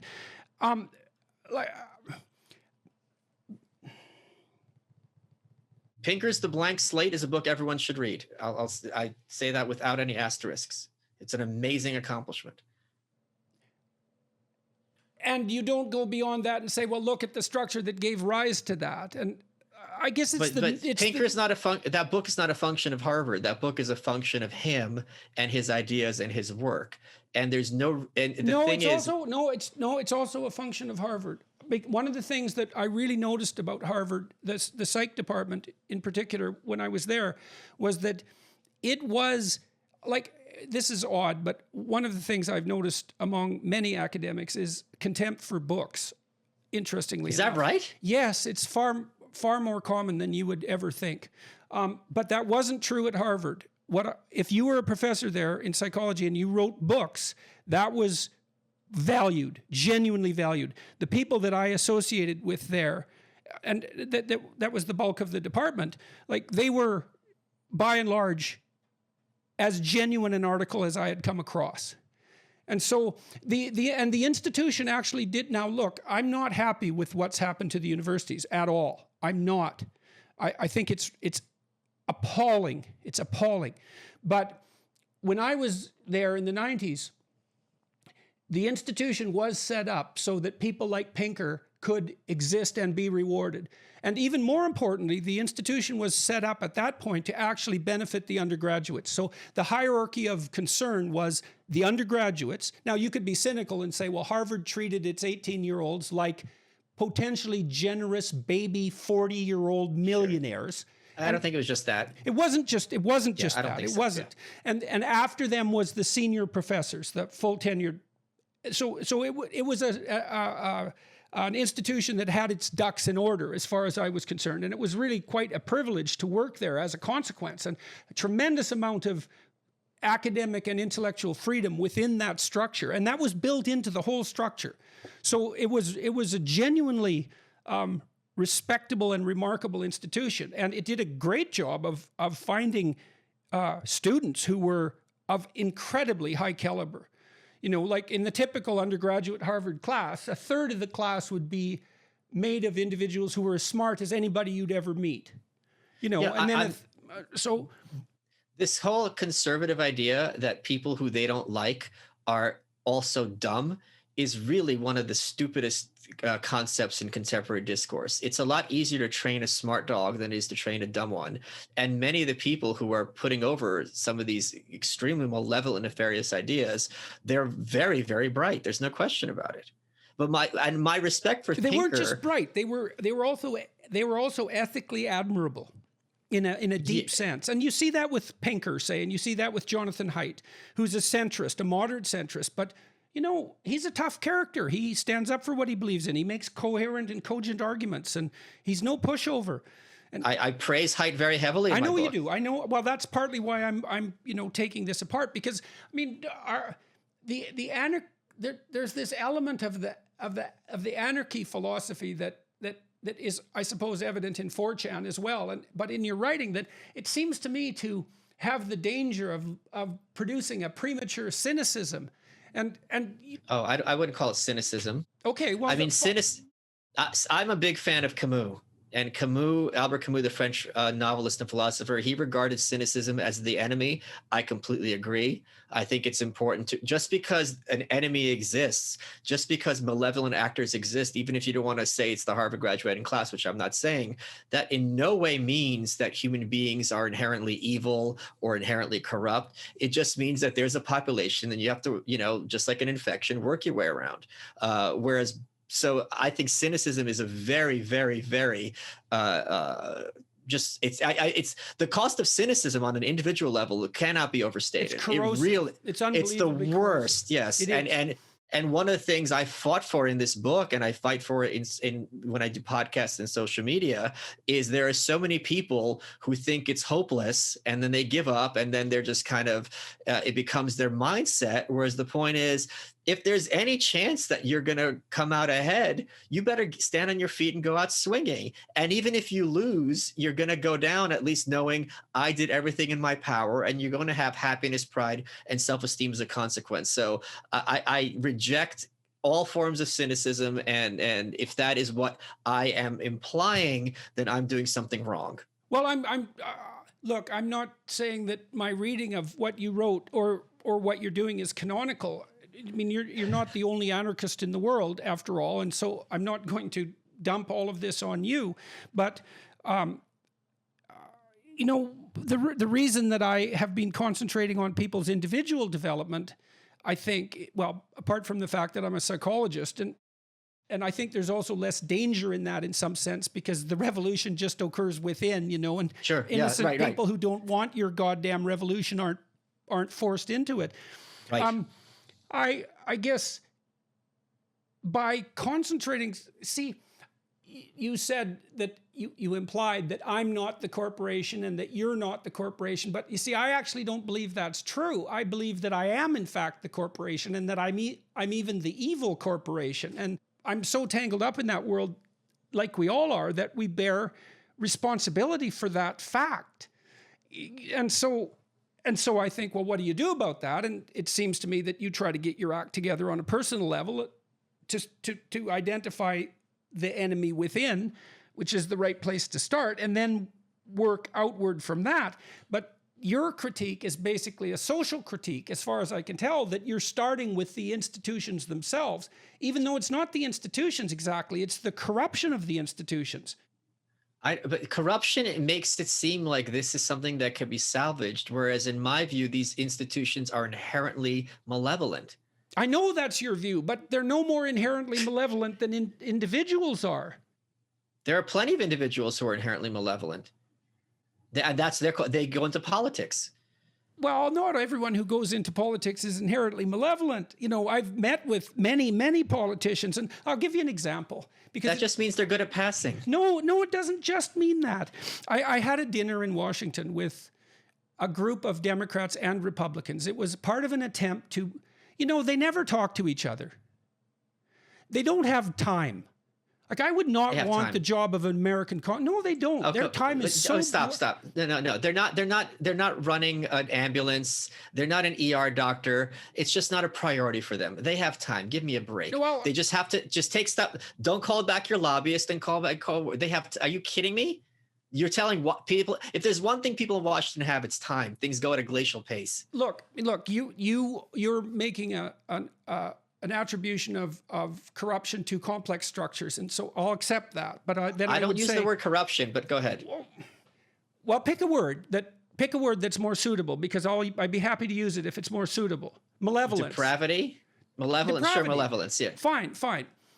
Power and malevolence. Okay, well, when you're a congressman and you're tossed into the Congress, the structure produces such an intense surround for you that it's extremely difficult not to just go along with it, especially when you're new and you don't know what the hell you're doing.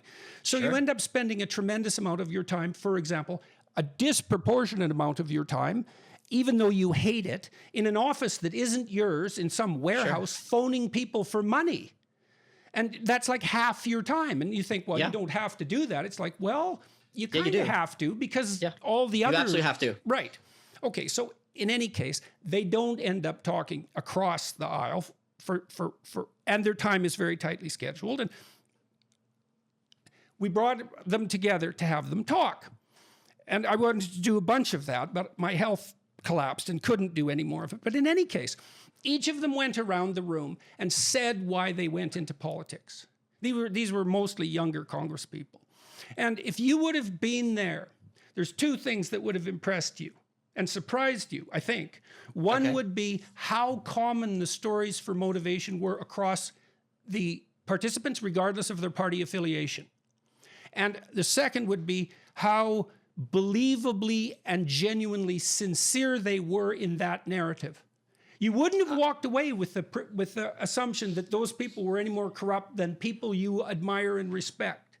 That's what makes them good at being corrupt, because they can pass. Well, but I would say the same about all of us. I'm not voting to have people sent overseas to slaughter innocent human beings. Well, so I agree with you. I don't believe in voting. Well, then you are if you don't vote.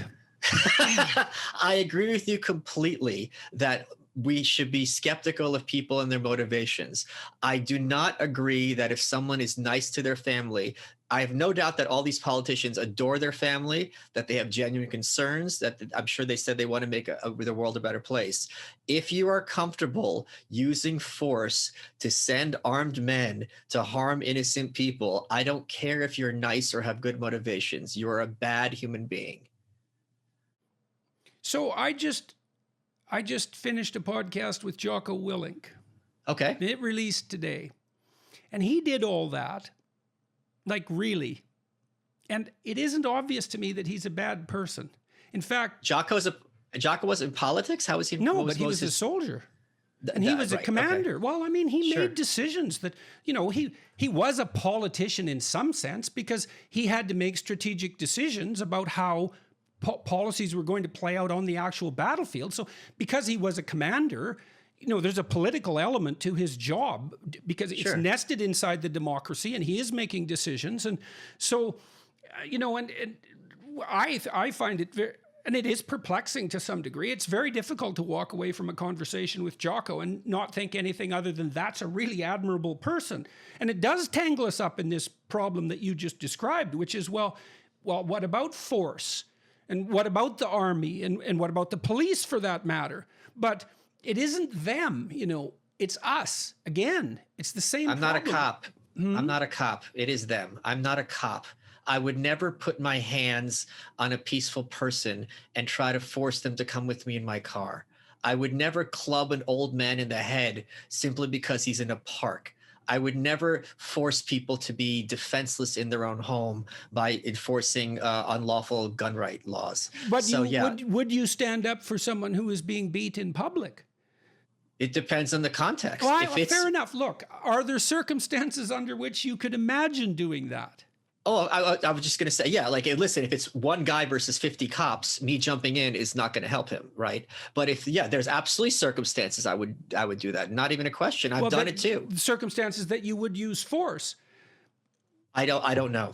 Well, I don't, because I'm a small guy. You know, I mean, I'm not trying to be glib, but in all seriousness, like, you know, I'm short and I'm small. So if it could be, here's something that has happened. This is not particularly courageous on my part. If you have two guys who are getting into it and they get in each other's face and, you know, they're that posturing thing where they're about to fight, I have been in between and be like, come on, step away. So in that case, yes. But in terms of having to use a gun or club someone to death, thankfully, I've never been in a position where I've had to make that decision. And I do not begrudge people having to make that decision either. It's not an easy choice. There's no good answers in that situation. But if you take tax money and as a result of your job, you're going to be harming innocent people in traumatic ways, I do not agree you should sleep easy at night.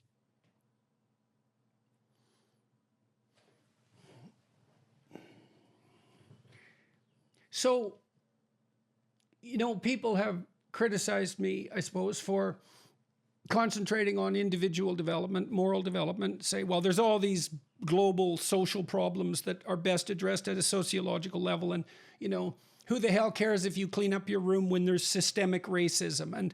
And I think, well, if you're going to address systemic racism, then you better have a clear head while you do it. And if you can't get the simplest parts of your life, let's say, in order, well, maybe that's what you should be concentrating on. It's not like I don't think that people should go off and solve even more complex problems. I mean, there seems to be an element of externalization in the criticism of power structures that I find psychologically counterproductive. You know, because when I studied the horrors of the 20th century, the Holocaust and the Stalinist horrors. And I always imagined myself as the perpetrator instead of the victim, you know, because the question for me was how it was that we could do this to each other, that we are doing it to each other. And I mean we, and I do also think the reason I've got away with my finger shaking moralizing, let's say, to the degree that I have got away with it, is because I do include myself in the target of moral reprobates who could use some improvement. And I see the emphasis, I don't see that there's much of a distinction between the emphasis that you place on a broad scale social critique, assuming corrupt power is the what fundamental organizing principle that large organizations adopt to organize, and the same thing that leads to identity politics on the left. I don't think every organization is inherently built in corruption. I don't think Tropicana is built in corruption. Okay, so how? All right, so how do you make the distinction? Tropicana doesn't use force and doesn't try to. Tropicana says, "Look, our orange juice is the best, freshly squeezed. They get it to your store at a cheap price. I'm assuming it's cheap. I haven't bought it in a long time.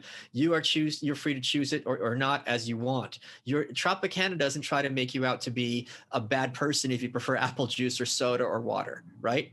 These other organizations are playing mind games with people. Okay, so it's the deceit. It's at least in part, it's the use of deceit that you're objecting to. And let me speak to something you said earlier. It's different for you. I was born in Lvov in Western Ukraine.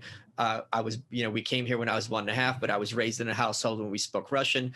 I'm Jewish. That was one of the reasons I fought so hard when I wrote my North Korean book, and why I've been talking about North Korea as an issue, because my family was the victim.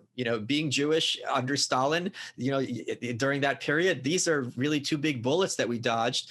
And one of the reasons I went there to write about it and why I talk about it so constantly is because there, but for the grace of God, I could be in a North Korean concentration camp right now. So I think there is, I don't know if there's a duty, but certainly if I'm in a position to, advocate for people who are not in a position to really speak for themselves, and these are the people who no one disagrees has it the worst. No one disagrees that whether you're conservative, Trudeau, Trump, Biden, whatever, that we need more liberalism in North Korea. We need more human rights. We need these people treated with a certain modicum of decency. It's just unconscionable. I'm like, I'm going to do something about it in my very, very little way. So I think it's different given your and my background, how you're approaching these horrors of the past, because that was my grandma and my grandparents. Well, is there a difference? I guess it isn't clear to me exactly what the difference is. I mean, you're objecting to the use of deceit and power, and violence. Though I would not have been in a position to have been that Nazi. Quite literally, I wouldn't have been in a position to be that GPU agent. And one of the reasons I am an anarchist is I do not feel comfortable forcing another person to live as I see fit. I just think, who am I? Yes, well, I think that's an admirable moral principle. It isn't obvious to me that the logical conclusion of that is anarchism, I suppose. That would be my objection. Okay. I mean, and I do believe that degenerate power structures exist and they use deceit, and that's reprehensible and should be fought in every possible way. I mean, my sense has been that there isn't anything more powerful to fight that than spoken truth. I agree. And humor. Well, because if they're using, it's very rare. Go ahead, talk about humor. If they're using manipulative tactics in order to further their goal, as opposed to rational discourse, as you and I having, we're putting our cards on the table. If you're using things like deceptive editing and characterizing things out of context, you're not owed a rational, fair response. You're not acting as a decent, fair actor. So humor is very useful in this mechanism because it explodes not only the particular thing you're saying, but your role as someone who's worthy of courtesy, respect, and decorum. When I was interviewed by Kathy Newman, there was a point where I asked her, I guess, why she felt she had the moral right to offend me she was questioning me, and it stopped her. The question stopped her. And that was when the person emerged from the corporate shell, let's say, or the corporate shell / ambitious persona, because that's what I was talking to. What wasn't a person. And she emerged and she was set back, and I had a second or two to think then about how I would respond to the fact that her mask dropped momentarily. And I said, "Gotcha." And it was a calculated risk. It was supposed to be funny, and I do believe that people responded to it as if it was funny. And I thought, well, is this a time? Is this a place where I can drop a joke? Is this a place where I can say something? And I wasn't thinking about it strategically precisely. I was thinking about it more in terms of its ethical appropriateness.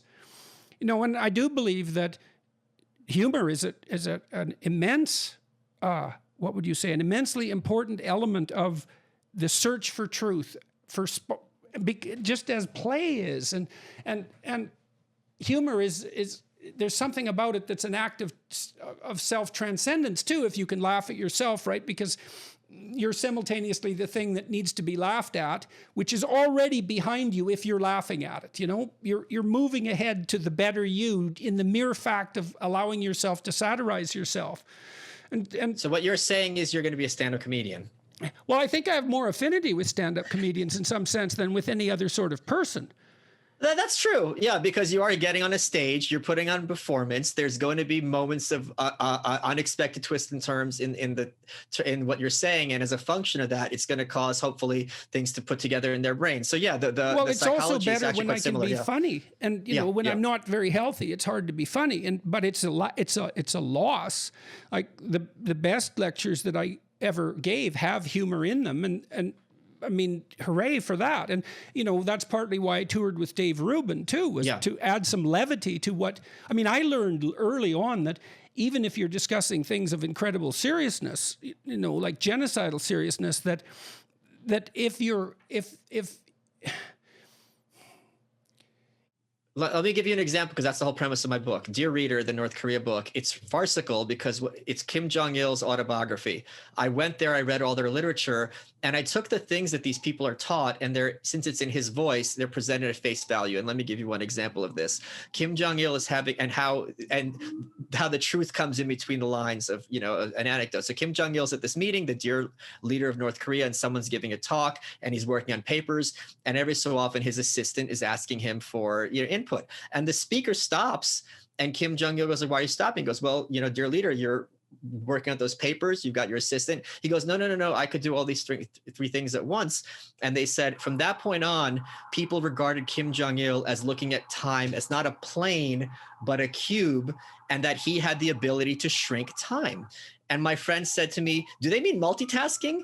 And they did. And according to North Korean propaganda, Kim Jong-il is the only person in North Korea who knows how to multitask. And when you have these anecdotes put forth in this manner, you realize how removed from reality. It's not that he's some magical figure. It's just like something that's just absolutely banal is being presented as some kind of major historical accomplishment. So humor is, and another example, there was an amusement park, and one of the things how North Korea claims that they're different from other totalitarian states is they have something called field guidance. Whenever you read the newspaper, they have field guidance. Guidance. Yeah. So whenever you read their newspapers, it's whoever the current leader is. He's at the bottle factory. He's at the munitions plant. He's at the farm. He's giving them guidance on how to make these things better. And as a consequence of this, the implication is everyone in North Korea is incompetent other than the leader. So you better have him in place. But there was one story that I include in the book where there's an amusement park and it starts lightly raining, and Kim Jong-il insists on riding all the rides twice to make sure they're safe for the children and the elderly. And everyone on the platform, the dignitaries, are all crying at his courage. And it's like the guy's taking a roller coaster ride. Like you're regarding him as the kind of like the planting the flag in Iwo Jima, but he's on this roller coaster. So this kind of contrast between something that is, fun and for kids and silly, but being presented as this great courageous moment and this guy's a hero, that absurd distance is what drives a lot of the narrative. Did you see The Strange Death of Stalin? Oh, that book is as close to Dear Reader. The Last Days of Stalin, you mean? The movie. Yeah, did I get the title wrong? You said Strange Death. I think it's Last Days. I thought it's Last Days of Stalin. It's by Anthony Iannucci, who made Veep as well. No, it's the Death of Stalin. We're both wrong. The Death of Stalin. We're both wrong. We're both wrong. And that's probably characterizes our whole conversation. I was so glad that book came out after Dear Reader, because it's exactly the same tone as I used, to the point where I would be accused of stealing that movie. And that's just one moment, just how they use humor to present Stalin's air of terror. Stalin has a stroke. He's dying. He's in his own urine in his room, and the two guards are out there, and they hear this noise inside the bedroom. And one of them goes, should we go in there and look? And the other guy goes, should we shut the fuck up? So, but that's the thing. It's like, be quiet, head down. Stalin at this point obviously would genuinely want your assistance and would want your help, but because but it's a little too late for that. But maybe it wasn't. They didn't know that, right? But because these rules are in place, these rules are in place, the focus is always on fear and not speaking out of turn, even if ostensibly it could have saved the greatest man in the world. You know, so when I read your book and when I looked at the memes that these young guys were generating years ago, you know, and at me too, and then considered the role of satire and all of that. Now I'm just remembering what I told my kids when I was raising them, because I encouraged my kids to be funny. That was very highly valued in our household, to be witty. And witty and funny is really hard because you have to push right to the edge. Yep. And not go over. And the closer you get to the edge and not without going over, the funnier you are, the more daring you are, because in part you show your sophisticated mastery. You're such a sophisticated master of the social dynamic that you can go right to the edge of breaking a rule and not break it. Or maybe you can break it just enough to show that it should be broken in exactly that manner, right? And then that's really witty, that's really funny. And so there's no doubt that that ability to be funny, to be satirical, to be witty is a potent manifestation of the truth. But then, you know, with my kids, I was also watching them constantly. You know, you can get sibling rivalries that go completely out of control in a household. And so I'd watch them teasing each other and playing with each other, and would intervene and say, look, you know, that's not funny anymore. That's not a game. That's where it starts to deteriorate into tyranny, or deteriorates into a power game. It's like, stay on the right side of funny. You're pretending that you're being funny, but really you're being mean. Okay, and we also see this with racist humor. A lot of times a joke can have a racial element and it's humorous, but a lot of times someone who's being a racist is just putting out feelers by saying, okay, you've accepted this joke. Can I drop the mask and we could just engage in pure hate? So yeah, humor is also and then it's using that even worse, mechanism. right? Because you're using something that really is a tool for the good, let's say humor, and you're perverting it so that you're masking something awful. So that's analogous in some sense to this corporate malfeasance that you were discussing. And so I guess, you know, the sense I get when looking at the irreverence of these young guys, essentially on 4chan, I think just bloody well make sure you stay on the right side of funny. And there's always doubt in that, and maybe there has to be, but it's still the right moral imperative. It's like, go ahead with your humor, man, but like, watch your tongue. Like, watch your tongue. It's also the idea of clapter, where you had all these comedians going after Trump or whoever, and the audience, instead of laughing, which is a visceral reaction, would applaud. And it's like, they don't think you're funny. They're agreeing with you. It's kind of like people whose favorite kind of music is like religious music. It's like, you don't necessarily, which a lot of it is very good. A lot of Christian rock is very good. Don't get me wrong. They're very talented people, but do you like this song because you like the beat? Do you like how it makes you feel? Or do you like this song because you happen to agree with the person? These are entirely different phenomena. Yes, well, there has to be an element of surprise and humor, right? Yes, yes. And that also accounts for that spontaneous laughter, which is an indication that the arrow hit its mark, right? That the target is being specified properly and precisely. And it really is a form of art to do that. And so, well, then I think I always had mixed feelings about the satirists on 4chan for exactly that reason. It's like, well, are you really watching what you're saying carefully enough? Like, hooray for your humor, hooray for your courage, all of that. But this is like the Steven Pinkers. In any population, you're going to have a small percentage who rise above, who are quality and that whatever it is at its best. And the vast majority of people bring nothing to the table. And then there's plenty of people who actually use that mechanism to make things much worse. Right. Well, and that's interesting as well, because it also, like, I always think, well, wouldn't it be great if there were only good restaurants? And then I think, well, wait a second, how many bad restaurants do there have to be in order for there to be one good restaurant? And the answer isn't zero. The answer is definitely some, because people have to practice and they have to make mistakes and they have to learn. And well, and so you look at 4chan too, and you can think, well, how much wretched, humorless, racist noise do you have to tolerate in order to generate something of true value? And the answer to that is, I think two. One is we don't know.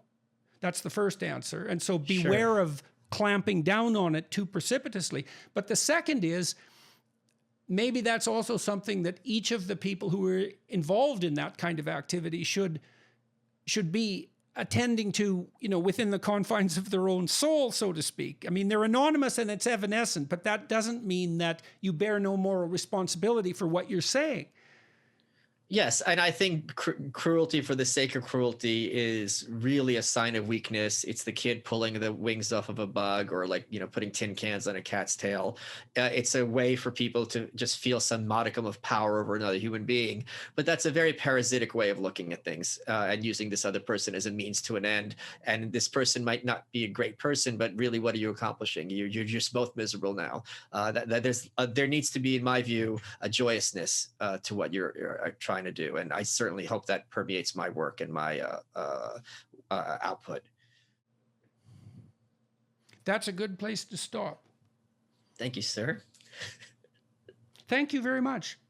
I hope you enjoyed this. So far, so good.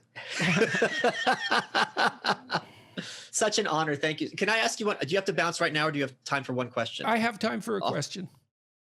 In your absence, I've been kind of taking a lot of young men under my wing and kind of mentoring them. I saved one kid's life. When he reached out to me, he was suicidal, and now he's just kind of has bad days, which that's all you need. That's a lot better. That bad days, if you're not a threat to your life, whatever. What advice would you have to me or to your past self when this started happening for you? Because I'm very scared of saying the wrong thing and making things worse. There's no way you can pay too much attention. Okay. Like ignorant attention. Watch the person. And you do that when you're in conversation, paying attention. More attention. And you can't offer advice in some sense. You have to listen. Okay, yeah. Let them feel heard. But if you pay attention, your good habits will take over and you'll walk down the right course. Okay. So, humility and attention. That's good. Humility and attention. As I'm sure you've seen, it's amazing how many young people just want someone to listen to them, and it's just have someone that they respect, and once that happens, they feel so validated. Yeah, well, they really want to say something that they're doing that's good to someone. Yeah, and have it be recognized as good. Yeah. That's superb advice. Thank you so much. It was such an honor, Jordan. Okay, take care. Thanks, Michael.